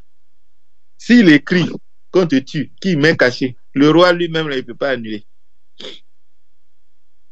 On dit le roi lui-même, là, il ne peut pas annuler. Donc si Jésus dit ton péché est pardonné, Dieu ne peut pas revenir en arrière. Parce qu'il est le Dieu. Pour que tu aies la garantie, l'assurance de ton salut. L'assurance que tes péchés te sont pardonnés. Et ce qu'il a fait là, comme c'est grand, la Bible va nous dire, chaque fois que tu crois en Jésus-Christ, tu confesses tes péchés, d'abord on verra la repentance qu'elle nous apporte et la confession qu'elle nous apporte, parce que c'est deux choses, on va voir, comme je vous ai montré, le sacrifice perpétuel, il est une fois pour toutes. C'est un pardon éternel, c'est une rédemption éternelle. Et puis nous avons le sacrifice ponctuel. On va voir ces deux choses différentes. Pour avoir accès au sacrifice perpétuel, c'est la repentance. Pour avoir accès au sacrifice ponctuel, c'est la confession. On commence à venir un peu. C'est pour ça que je vous ai expliqué dans la première partie la différence entre ces deux choses. Donc vous allez voir, c'est comme par exemple, on peut servir Dieu et puis ne pas aller au paradis. C'est deux choses différentes. On dit laissez aller mon peuple pour qu'ils aillent le désert. Le ramassis est parti servir Dieu aussi. Mais ils ne sont pas le peuple de Dieu. Celui qui se répand, il reçoit le pardon des péchés. L'apôtre Pierre a dit, repentez-vous et que chacun de vous soit baptisé pour le pardon des péchés. La repentance donne le pardon des péchés. Mais tu peux te confesser sans te repentir. C'est ce que je vais vous prouver dans ce texte. Pour vous dire encore que Jésus-Christ, ce qu'il a obtenu là, c'est au-delà. C'est pour ça que le Nouveau Testament dit, si ta conscience te gronde, si ta conscience parle, ce que Dieu dit au-dessus de ce que ta conscience dit. C'est pour ça qu'il dit, qui peut condamner? C'est Dieu qui justifie. Non, c'est Jésus-Christ. Il dit pourquoi? Parce que Christ est mort. Donc comme il est mort là, moi, Dieu est obligé de dire que je suis ici. Dieu a oublié de dire que donc je n'ai pas de péché. Parce que Dieu lui a donné tous les pouvoirs de prendre cette décision. Vous savez, le souverain sacrificateur dans le temple, quand il est rentré dans le lieu saint, et il a déployé le sacrifice, personne ne voit ce qu'il a fait. Mais quand il sort, qu'il lève la main et puis il dit vos péchés sont pardonnés, tout le monde danse. C'est vrai ou c'est faux, tout le monde croit. Tout le monde croit que ce qu'il a dit là, c'est vrai. Pourtant, il n'est arrivé où? Il n'est pas arrivé où? Il n'a pas versé où? C'est que Dieu, ils se sont dit là-bas où? Est-ce que toi tu es au courant? C'était une image pour dire que Dieu, quand tu donnes le pouvoir au souverain sacrificateur, peut pardonner toutes choses au nom de Dieu. Et Dieu le confirme. C'est pour cela qu'on a vu l'agneau devant le trône. Et on a vu l'attitude de Dieu devant l'agneau qui était là. Validez, mes frères. C'est Jésus-Christ là, mes frères, validez. Soyez tranquilles, votre paradis est garanti. Votre salut est garanti. Commencez à rêver même. Quand vous allez vivre là-bas, commencez à danser ici. De ce que vos noms sont écrits. Il dit si ton nom est écrit, il dit ton nom est écrit. Ça ne peut pas changer quelque part. Ne doute de rien. Il n'y a aucune religion, quelqu'un qui va te déstabiliser. Un autre prédicateur qui va te déstabiliser. Il n'y a pas 1000 façons d'être sauvé. Il ne s'agit pas de bosser toute la Bible par cœur. Il ne s'agit pas de pratiquer tous les versets de la Bible. Comme je vous ai dit, on ne peut pas pratiquer tous les versets de la Bible. Parce que tous les versets de la Bible ne sont pas praticables. On a déjà vu ça, les différentes catégories de doctrine. Mais ce que je vous dis là, c'est une grande joie. Le pardon des péchés. Acte 13, 38. Sachez donc, frères, hommes frères, que c'est par lui que le pardon des péchés vous est annoncé. Donc les apôtres annonçaient le pardon des péchés au nom de Jésus-Christ. Ça n'existe pas quelque part. Acte 2, 38. Pierre leur dit, repentez-vous et que chacun de vous soit baptisé au nom de Jésus-Christ pour le pardon de vos péchés. Et vous recevrez le don du Saint-Esprit. Quand lui, tu es baptisé en son nom, tu te répands, tu reçois le pardon de tes péchés et le Saint-Esprit là, Dieu te donne. Acte 5, 31. Dieu l'a élevé par sa droite, on a vu ce texte, Acte 10, 43. Tous les prophètes, écoutez bien, tous les prophètes rendent de lui le témoignage. Tous les prophètes. Il ne s'est pas trompé. Hein? Tous les prophètes rendent de lui le témoignage que quiconque croit en lui reçoit par son nom le pardon des péchés. On dit, tous les prophètes disent ça. Mais quel est le prophète qui dit qu'il n'est pas mort là? Vous savez s'il fait partie des prophètes de Dieu? Quel est le prophète qui dit que non, on peut pas, tu ne peux pas dire je confesse mes péchés et puis il a été pardonné. Je crois en Jésus, on ne peut pas croire en un prophète et puis recevoir le pardon des péchés. Lui là, il ne fait pas partie des prophètes de Dieu. Sinon, tous les vrais prophètes, ils ont rendu témoignage de lui que quiconque croit en son nom. Sinon, les prophètes là, savaient qu'il y avait pardon des péchés. Dans l'Ancien Testament, ils savaient qu'il y avait diversité. Mais tous dans les livres, j'ai écrit qu'il y a quelqu'un qui vient. Le travail il va faire là. On n'a jamais vu ça. Lui, pour lui, là, c'est prévu avant la fondation du monde. Il fallait être sans péché pour pouvoir faire ce travail. Personne. On dit le souverain sacrificateur, il prie pour ses propres péchés et puis il prie. On nous montre comment c'est blâmable. Pas la qualité de pardon qu'il peut avoir. La qualité que nous, on a obtenue par Jésus-Christ. Que Dieu a fait, nous a envoyé au travers de Jésus-Christ. Il dit, Dieu a tant aimé le monde qu'il a donné son Fils afin que quiconque croit en lui ne périsse pas. C'est en lui qu'il faut croire. Dieu lui-même, il dit, il faut croire en lui. Tu ne vas pas périr. Celui qui ne croit pas en ce que Dieu a donné, c'est-à-dire mort de Jésus-Christ que Dieu a donné là, ça déclenche le pardon. C'est le péché qui nous a arrachés de Dieu. C'est le péché qui nous a enlevés, qui nous a tués. C'est par le péché qu'on est mort. Lui a réglé profondément le péché. Il nous a donné la vie. Il dit si on est mort à lui là, au péché, non, c'est qu'on vivra. Vous comprenez que c'est le premier mal qu'il fallait régler. Personne n'avait la solution. À plus forte raison, maintenant ils vont dire non, toi tu vas avoir la vie, tu vas aller au paradis, je vais te trouver la solution, tu vas aller au paradis. Toi tu connais pour aller au paradis. C'est comme tu es condamné à 10 ans de prison, quelqu'un falsifie ton passeport, il t'envoie. Au moment où on voit, même si c'est le gars qui t'a donné le passeport, au moment où on s'en va, l'ordinateur crie, on dit c'est un condamné, il est recherché.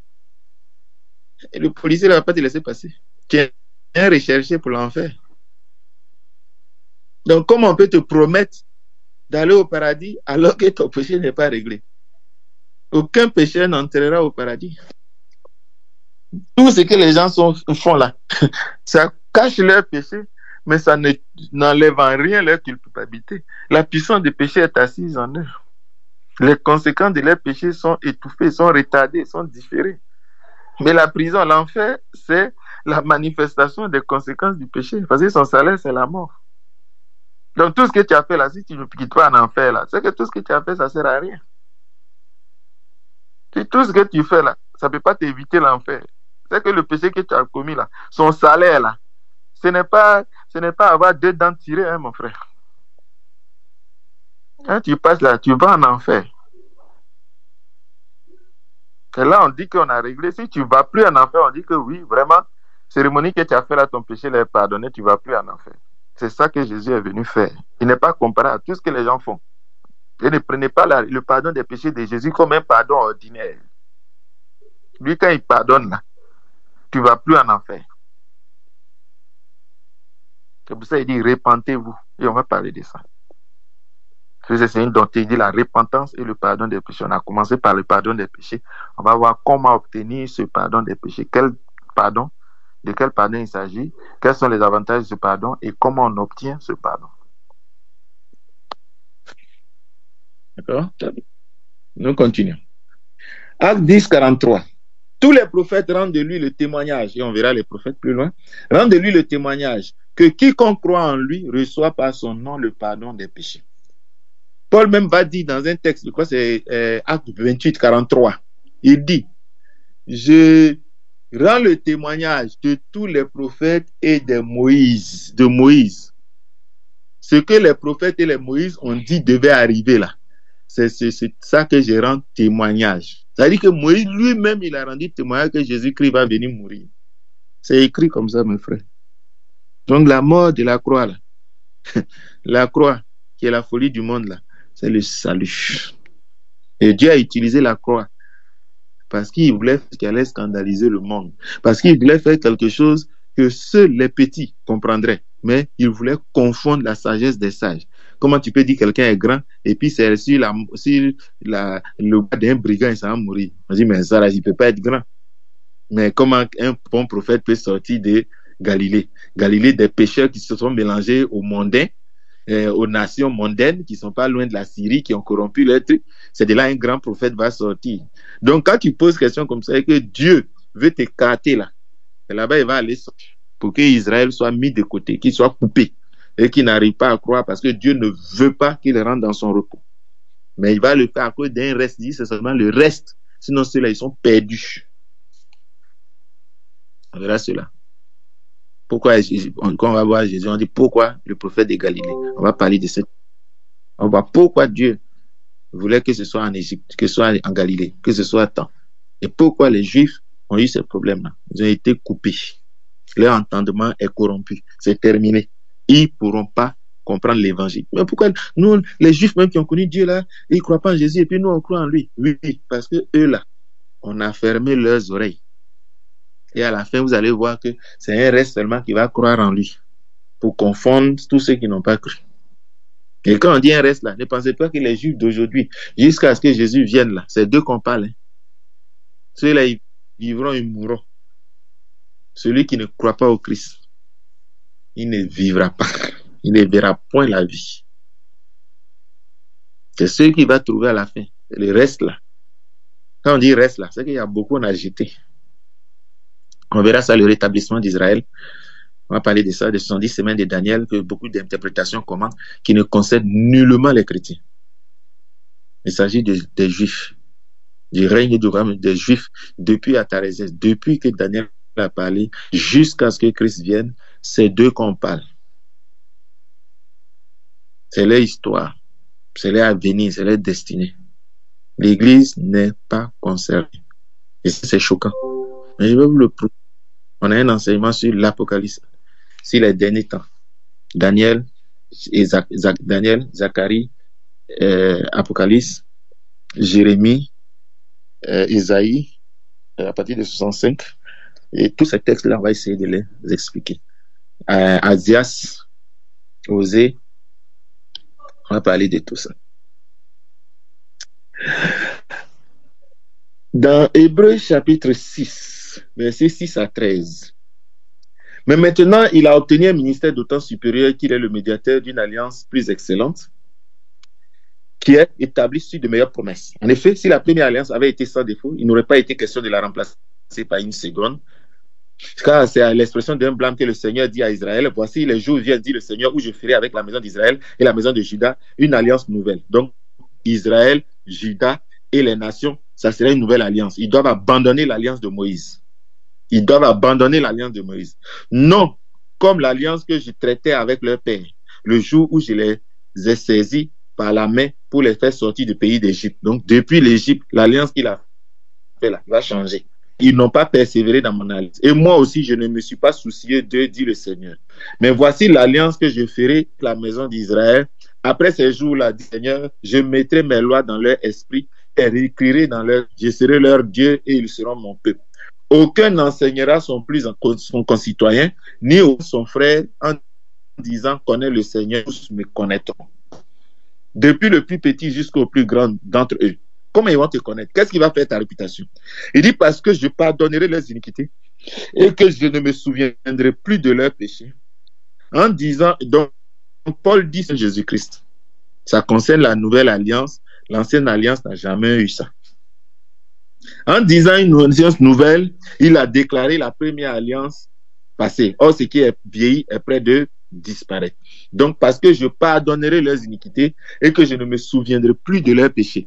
Vous voyez, pardonner ici et ne plus se souvenir, c'est effacer. Cette alliance-là n'existait pas.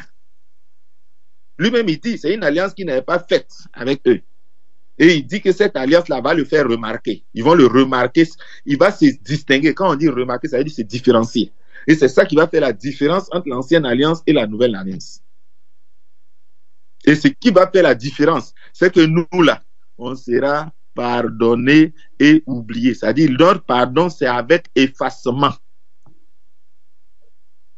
Donc, c'est un type de pardon différent de ce qu'ils avaient dans leur alliance.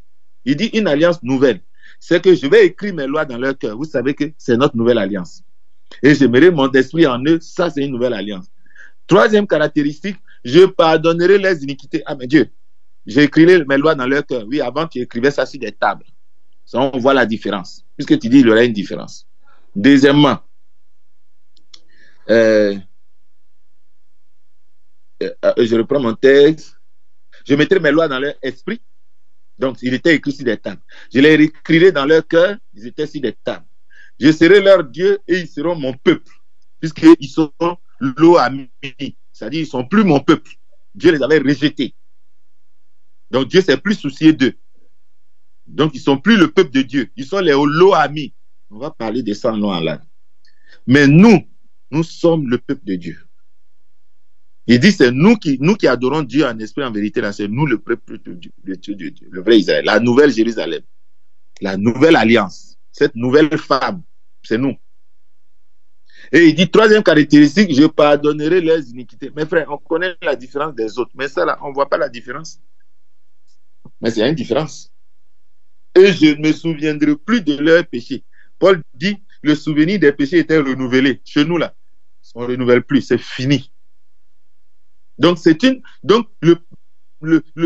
ôter le péché, la disparition, l'effacement de nos péchés est une caractéristique de notre nouvelle alliance différente de l'ancienne alliance. Je vous en prie. Si quelqu'un vous dit, oh, le pardon des péchés comme dans l'Ancien Testament, il faut dire non. Il ne faut pas me comparer à l'Ancien Testament. Il ne faut pas comparer mon pardon des péchés avec le pardon des péchés de l'ancienne alliance. C'est moi là, c'est un pardon, c'est une alliance plus excellente. Elle a de meilleures promesses, elle est plus efficace. Ma sacrificature me perfectionne. Leur sacrificature ne les perfectionnait pas. Donc, j'ai de meilleures promesses. Il y a des promesses de l'Ancien Testament, qu'on va voir les promesses de notre nouvelle alliance. Vous allez voir la qualité supérieure de certaines promesses de l'ancienne alliance. Hébreux 10, versets 7 à 18. Donc, je voulais montrer par ce texte-là que l'une des grandes caractéristiques de notre alliance, c'est le pardon des péchés. Ce n'est pas un mot qui était connu. De quelle manière, quel type de pardon des péchés qui était différent de ce qui était dans l'Ancien Testament. Ça fait partie de la différence de notre alliance. Ce n'est pas la même chose, mes frères. Hébreux 17, 18. Alors, j'ai dit, voici, je viens.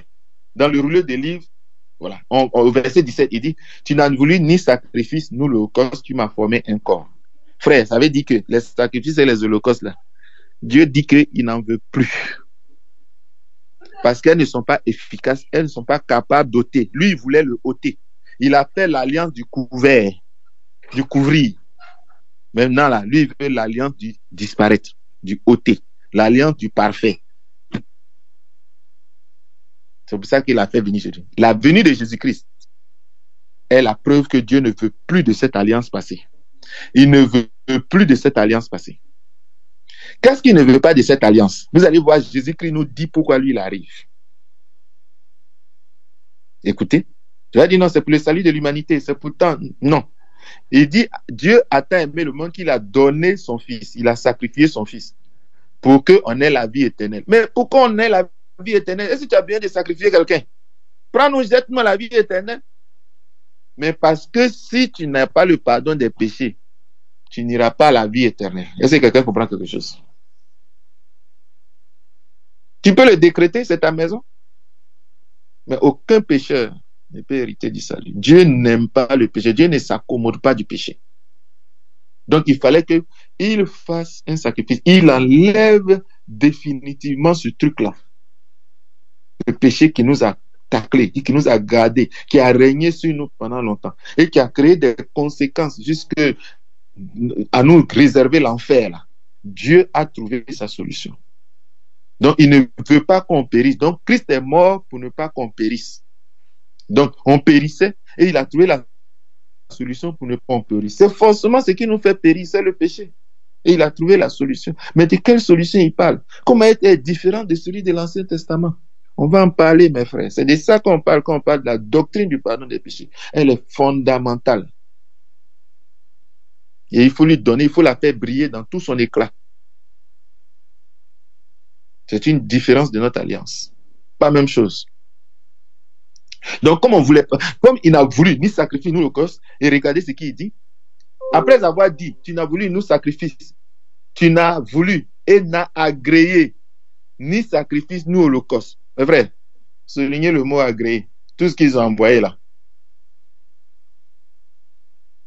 Le mot agréé, je vous explique.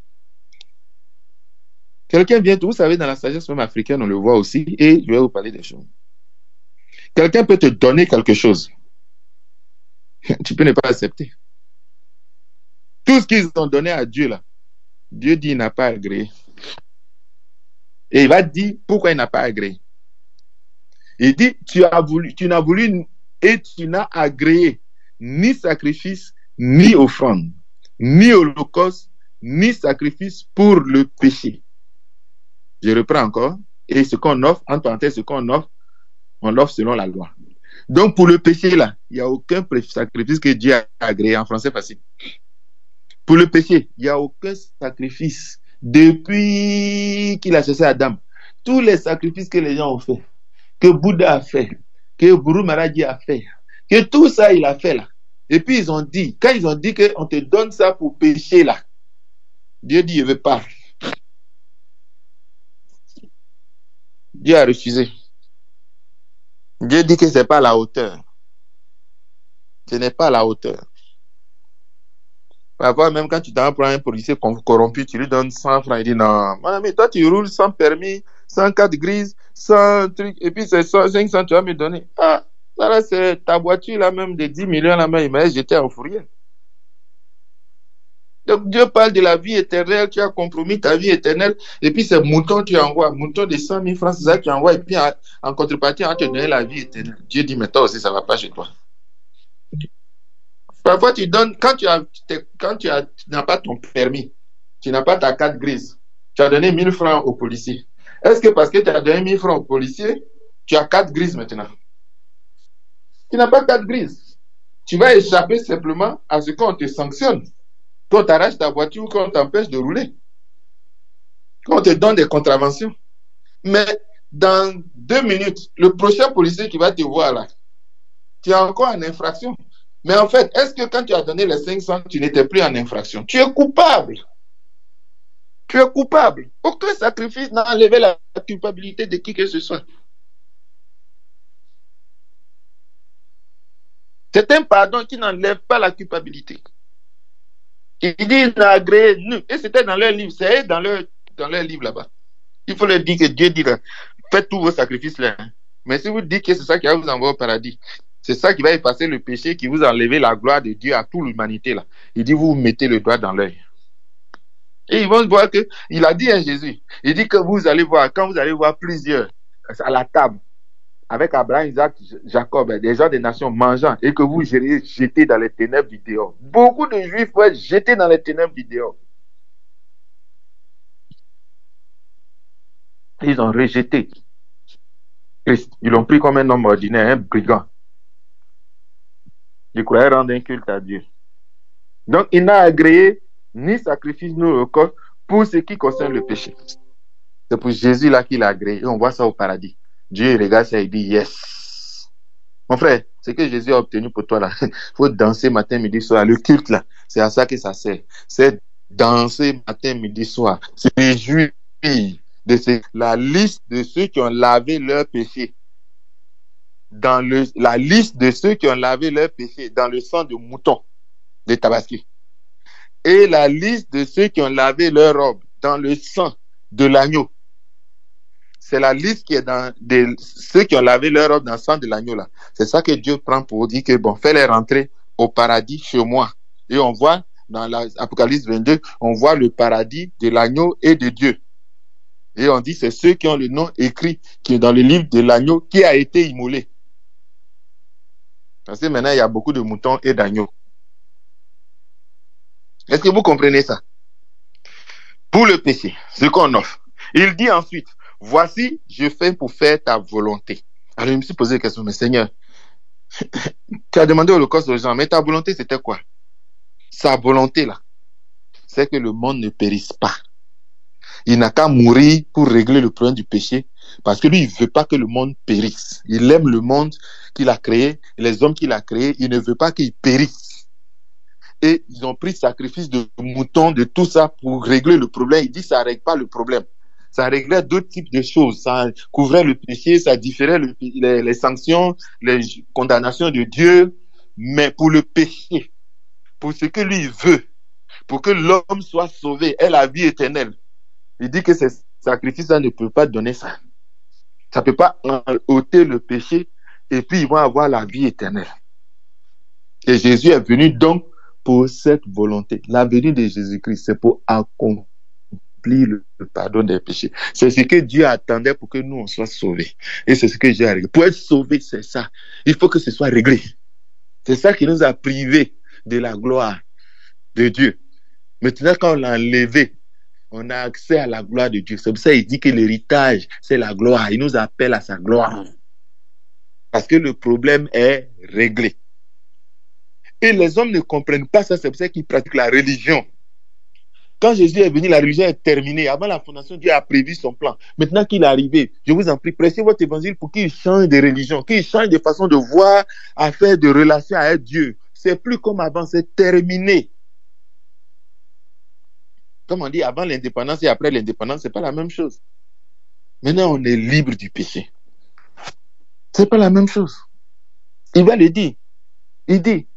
Ils ont dit non, nous on a problème, nous on n'est pas tué, nous on a Moïse, nous on a truc. Il dit, regardez, hein, vous avez Moïse, c'est bien. Vous avez les prophètes, oui, vous avez les grands hommes de Dieu, c'est bien.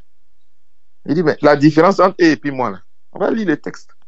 La différence entre eux et moi, là, eux, ils sont serviteurs. Moi, je suis fils. Ah, Jésus, il a trop parlé. C'est-à-dire que ces paroles, il a tout dit pour nous éclairer. Mais c'est encore voilé. Il dit tout ce que vous allez citer là. Ils sont serviteurs. Moi, je suis le fils. Et on va voir cette loi dont il parle là. On va le voir dans l'ancienne alliance. On va le voir dans l'alliance des hommes. Il dit, moi, je suis fils, je suis l'héritier. L'héritier là, c'est celui qui reçoit en pleine propriété ce qui appartient à son père et qui en décide comme il veut. Il dit, tous ces serviteurs là, quand le fils va hériter là, tous ceux-là deviennent serviteurs du fils. C'est comme ça. Quand le roi meurt, c'est lui qui devient son successeur là. Tout le monde fait allégeance. Sinon, il te tue. Donc, il dit le fils est héritier. Deuxièmement, aucun des prophètes, tous ceux qui sont serviteurs là, aucun serviteur ne peut affranchir un serviteur. Quand tu es esclave là, deux esclaves là, il y a une loi pour que l'esclave soit libre. Et si l'esclave est libre, pour qu'il soit désormais de la maison et qu'il soit héritier de la maison, il y a une procédure que la loi a donnée. On lira ça, je vais vous montrer ça. Il dit le fils unique, c'est lui. Si lui, il t'affranchit. On dit quand tu veux que ton esclave ne soit plus esclave, qu'il soit héritier chez toi, tu dois prendre une lettre, tu dois l'affranchir, tu dois faire le poinçon. Je sais que tout ça, tu sais ce que ça signifie. Et il va désormais pouvoir rester chez toi, habiter chez toi, être ton héritier. C'est ce qu'on a fait à Éléazar. Et Abraham a dit, c'est lui là qui est mon héritier. Un esclave n'hérite pas. Donc celui, maintenant, ça veut dire quoi? Oh, celui qui n'est plus esclave, il est fils. C'est pour ça que Paul dit, vous n'êtes plus esclave, mais vous êtes fils. Donc, ou tu es esclave, ou tu es fils. Donc, les serviteurs, les prophètes, oh, nous sommes Moïse. Et tout, il dit tout ça, là, ce sont des serviteurs. Mais si le fils vous a franchi, de quoi? Il dit, celui qui pêche est esclave.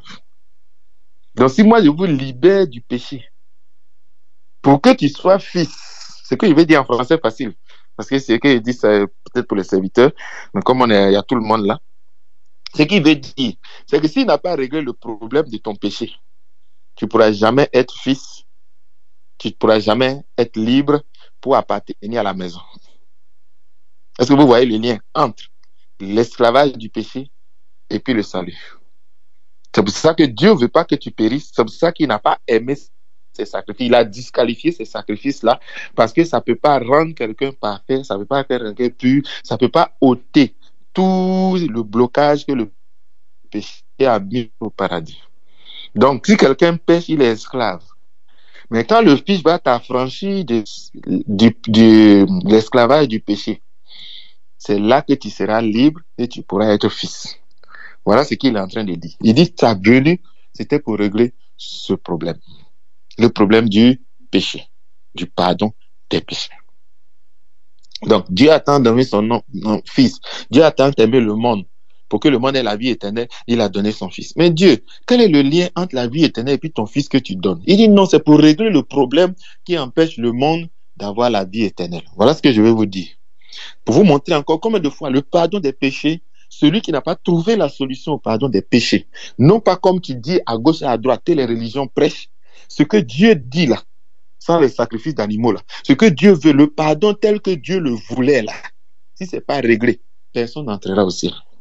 C'est pour ça que dans l'univers, quand vous voyez l'Apocalypse, le royaume qui viendra, on dit c'est le royaume de l'agneau. Et on voit l'agneau qui va péter les gens et faire, l'agneau qui va juger, l'agneau est la liste de ceux qui ont lavé leur sang. C'est le problème. Si tu as lavé ton sang, on va te glorifier au ciel. Est-ce que vous comprenez maintenant l'importance de la doctrine du pardon des péchés? Il est central à l'évangile. L'évangile n'appartient pas aux évangélistes, il est aux apôtres. Il appartient à Dieu, à Jésus, parce que c'est son évangile. Je continue le texte. Il dit ensuite, voici, je viens pour faire ta volonté. Il abolit ainsi la première chose, donc les sacrifices des animaux, là, pour établir la seconde. Donc, les deux ne peuvent pas cohabiter. Si tu tues un animal, c'est que tu tues un homme. Tu ne peux pas dire que c'est pour ça que tu... C'est en vertu de cette volonté que nous sommes sanctifiés. Vous voyez, cette volonté-là, c'est en vertu d'elle, par le sang, par l'offrande du corps de Jésus-Christ. C'est parce que cette volonté de Dieu qui voulait plus de ça, qui voulait qu'on soit sauvé, qui voulait qu'on règle le problème du péché, le sacrifice qui enlève le péché. Cette volonté que Dieu voulait pour qu'on ait la vie éternelle. C'est pour ça qu'il a dit, vraiment, règle ce problème de ma volonté, c'est que leur péché soit effacé comme il faut, pas les sacrifices d'animaux qui n'arrivent pas à le faire. Pour les attirer, pour me demander pardon, pour me différer les péchés, donc à tuer mouton. Quand je leur disais de tuer mouton, c'était pas pour avoir la vie éternelle. C'est pourquoi il n'y a pas de justification dans l'ancienne alliance, dans toutes les cérémonies. Donc, c'est pas en vertu de cette volonté, donc la volonté dont je vous ai parlé, pour faire ta volonté. Donc, c'est cette volonté-là qui nous a sanctifiés par l'offrande du corps de Jésus-Christ une fois pour toutes. Vous voyez ce que j'appelle le sacrifice perpétuel. Une fois pour toutes. Ça se fait une fois l'année. Et ici, c'est pour toujours. Et tandis que le souverain sacrificateur fait chaque jour le service et offre souvent les mêmes sacrifices qui ne peuvent ôter le péché, donc ça ne peut pas ôter, ça peut couvrir. Donc, qu'est-ce qu'il faisait là-bas alors? Depuis, il fait les sacrifices, qu'est-ce qu'il faisait? La volonté, c'était ôter. Mais ce qu'on lui a donné, ça n'ôtait pas. Lui, après avoir offert un seul sacrifice pour les péchés, s'est assis pour toujours. Donc lui, chaque fois, il doit venir faire. Jésus, quand il est mort une fois, là, il ne meurt plus. C'est la preuve que quand Dieu pardonne tes péchés, là, il ne va pas encore envoyer Jésus pour venir pardonner une deuxième fois. C'est définitif. On va voir les conséquences, la qualité du pardon des péchés de Dieu. Les autres, là, ils doivent continuer. Tabaski doit venir encore.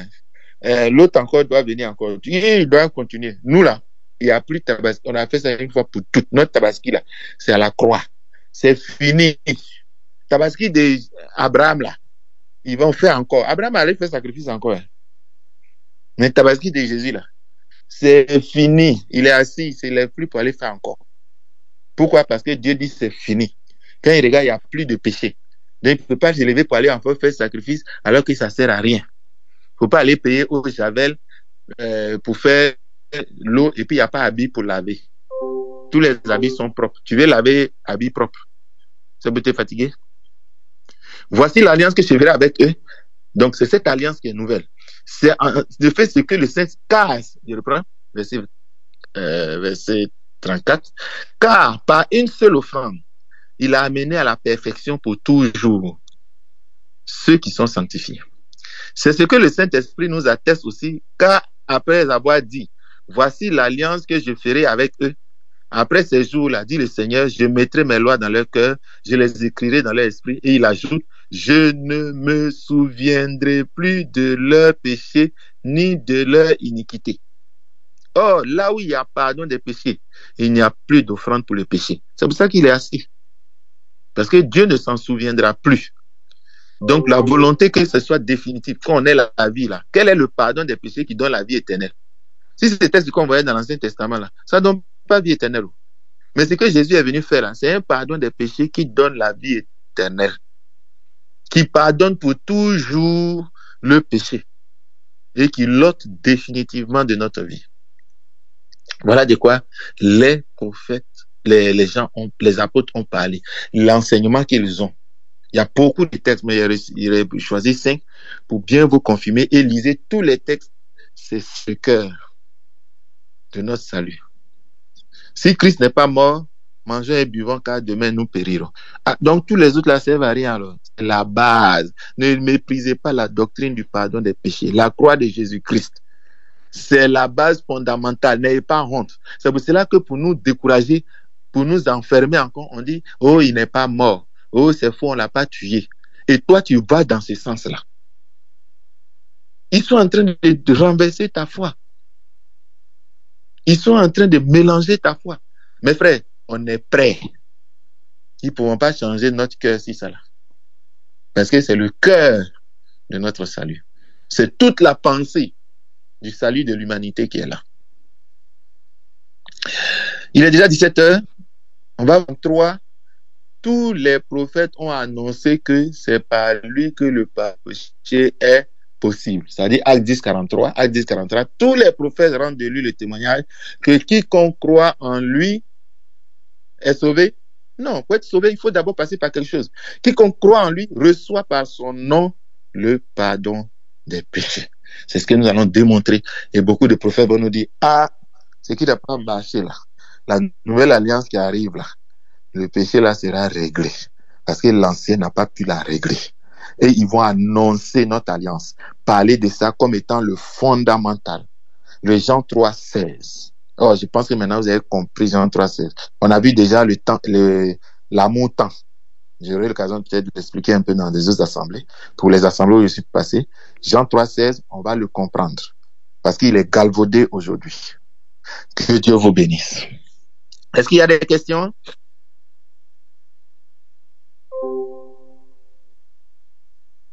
Est-ce qu'il y a des questions pour cette première partie? On va certainement terminer la prochaine fois. Je vais aller vite, si c'est sûr. Ça va? Est-ce qu'il y a des questions? Nous sommes aux questions-réponses. Nous avons vu le pardon des péchés. On a vu quelque chose que Jésus revendique, qui semble n'avoir jamais expliqué, qui a scandalisé. À la pratique, ceux qui étaient là, on n'a jamais vu ça. Et il a bien revendiqué cela. Et on a vu où il veut aller. Il a démontré qu'il a le pardon des péchés. On s'est dit, mais comment on peut avoir la preuve qu'on est pardonné? Il a démontré. Parce qu'on doit avoir les preuves. Il a démontré. Et il a dit que ça sera en son nom. Ce n'est pas un seul verset, ce n'est pas un hasard, ce n'est pas les massorettes qui se sont trompés de versets. C'est le cœur de son message. On a vu deuxièmement, les apôtres en ont fait le cœur de leur enseignement. Fondamentalement. Et on a vu que c'est l'essentiel. La volonté de Dieu, c'était cette affaire de péché. Toutes les autres choses ne découlaient que de ça. Dieu veut qu'on ait la vie éternelle. Mais pour cela, il fallait qu'il sacrifie. Qu'il sacrifie pourquoi? On nous dit que l'évangile, c'est qu'il est mort pour nos péchés. Donc, si on n'avait pas réglé le problème de péché, il ne peut pas avoir vie éternelle. Mais pourquoi les gens de l'Ancien Testament n'ont pas eu vie éternelle? Parce que pour eux, là, c'était pas pour avoir la vie éternelle. C'était pour différer les sanctions, les condamnations. On a vu toutes les conséquences du péché. Ça réglait certaines choses, ça ne réglait pas l'essentiel. Et quand on a dit à Dieu, bon, les sacrifices qu'on t'a donné, là, on t'a donné beaucoup de sacrifices, on veut avoir la vie éternelle, on veut que nos péchés soient... Il dit, ah, non, non, non, non, non, ça, je n'accepte pas. Je n'agrée pas de sacrifices. Vos sacrifices ne peuvent pas être agréés pour ôter le péché. C'est pas possible. On dit, mais on te donnait, tu as dit que tu pardonnais. Il dit, non, c'est un pardon où je vous diffère les sanctions, mais vous n'êtes pas devenu juste. Vous êtes coupable. Il n'y a pas un juste parmi vous. Mais le sacrifice qui va faire que le péché quitte, et puis quelqu'un est juste, et puis il va à la vie éternelle là. C'est ça que j'ai envoyé Jésus-Christ faire. Sinon, ce sacrifice-là, je l'ai préparé avant la fondation du monde. C'est le seul sacrifice-là qui peut sauver. Sinon, vos sacrifices, vous êtes donnés pour que, bon, je diffère vos faiblesses en attendant. Et c'est de ça que l'évangile parle. Que Dieu vous bénisse.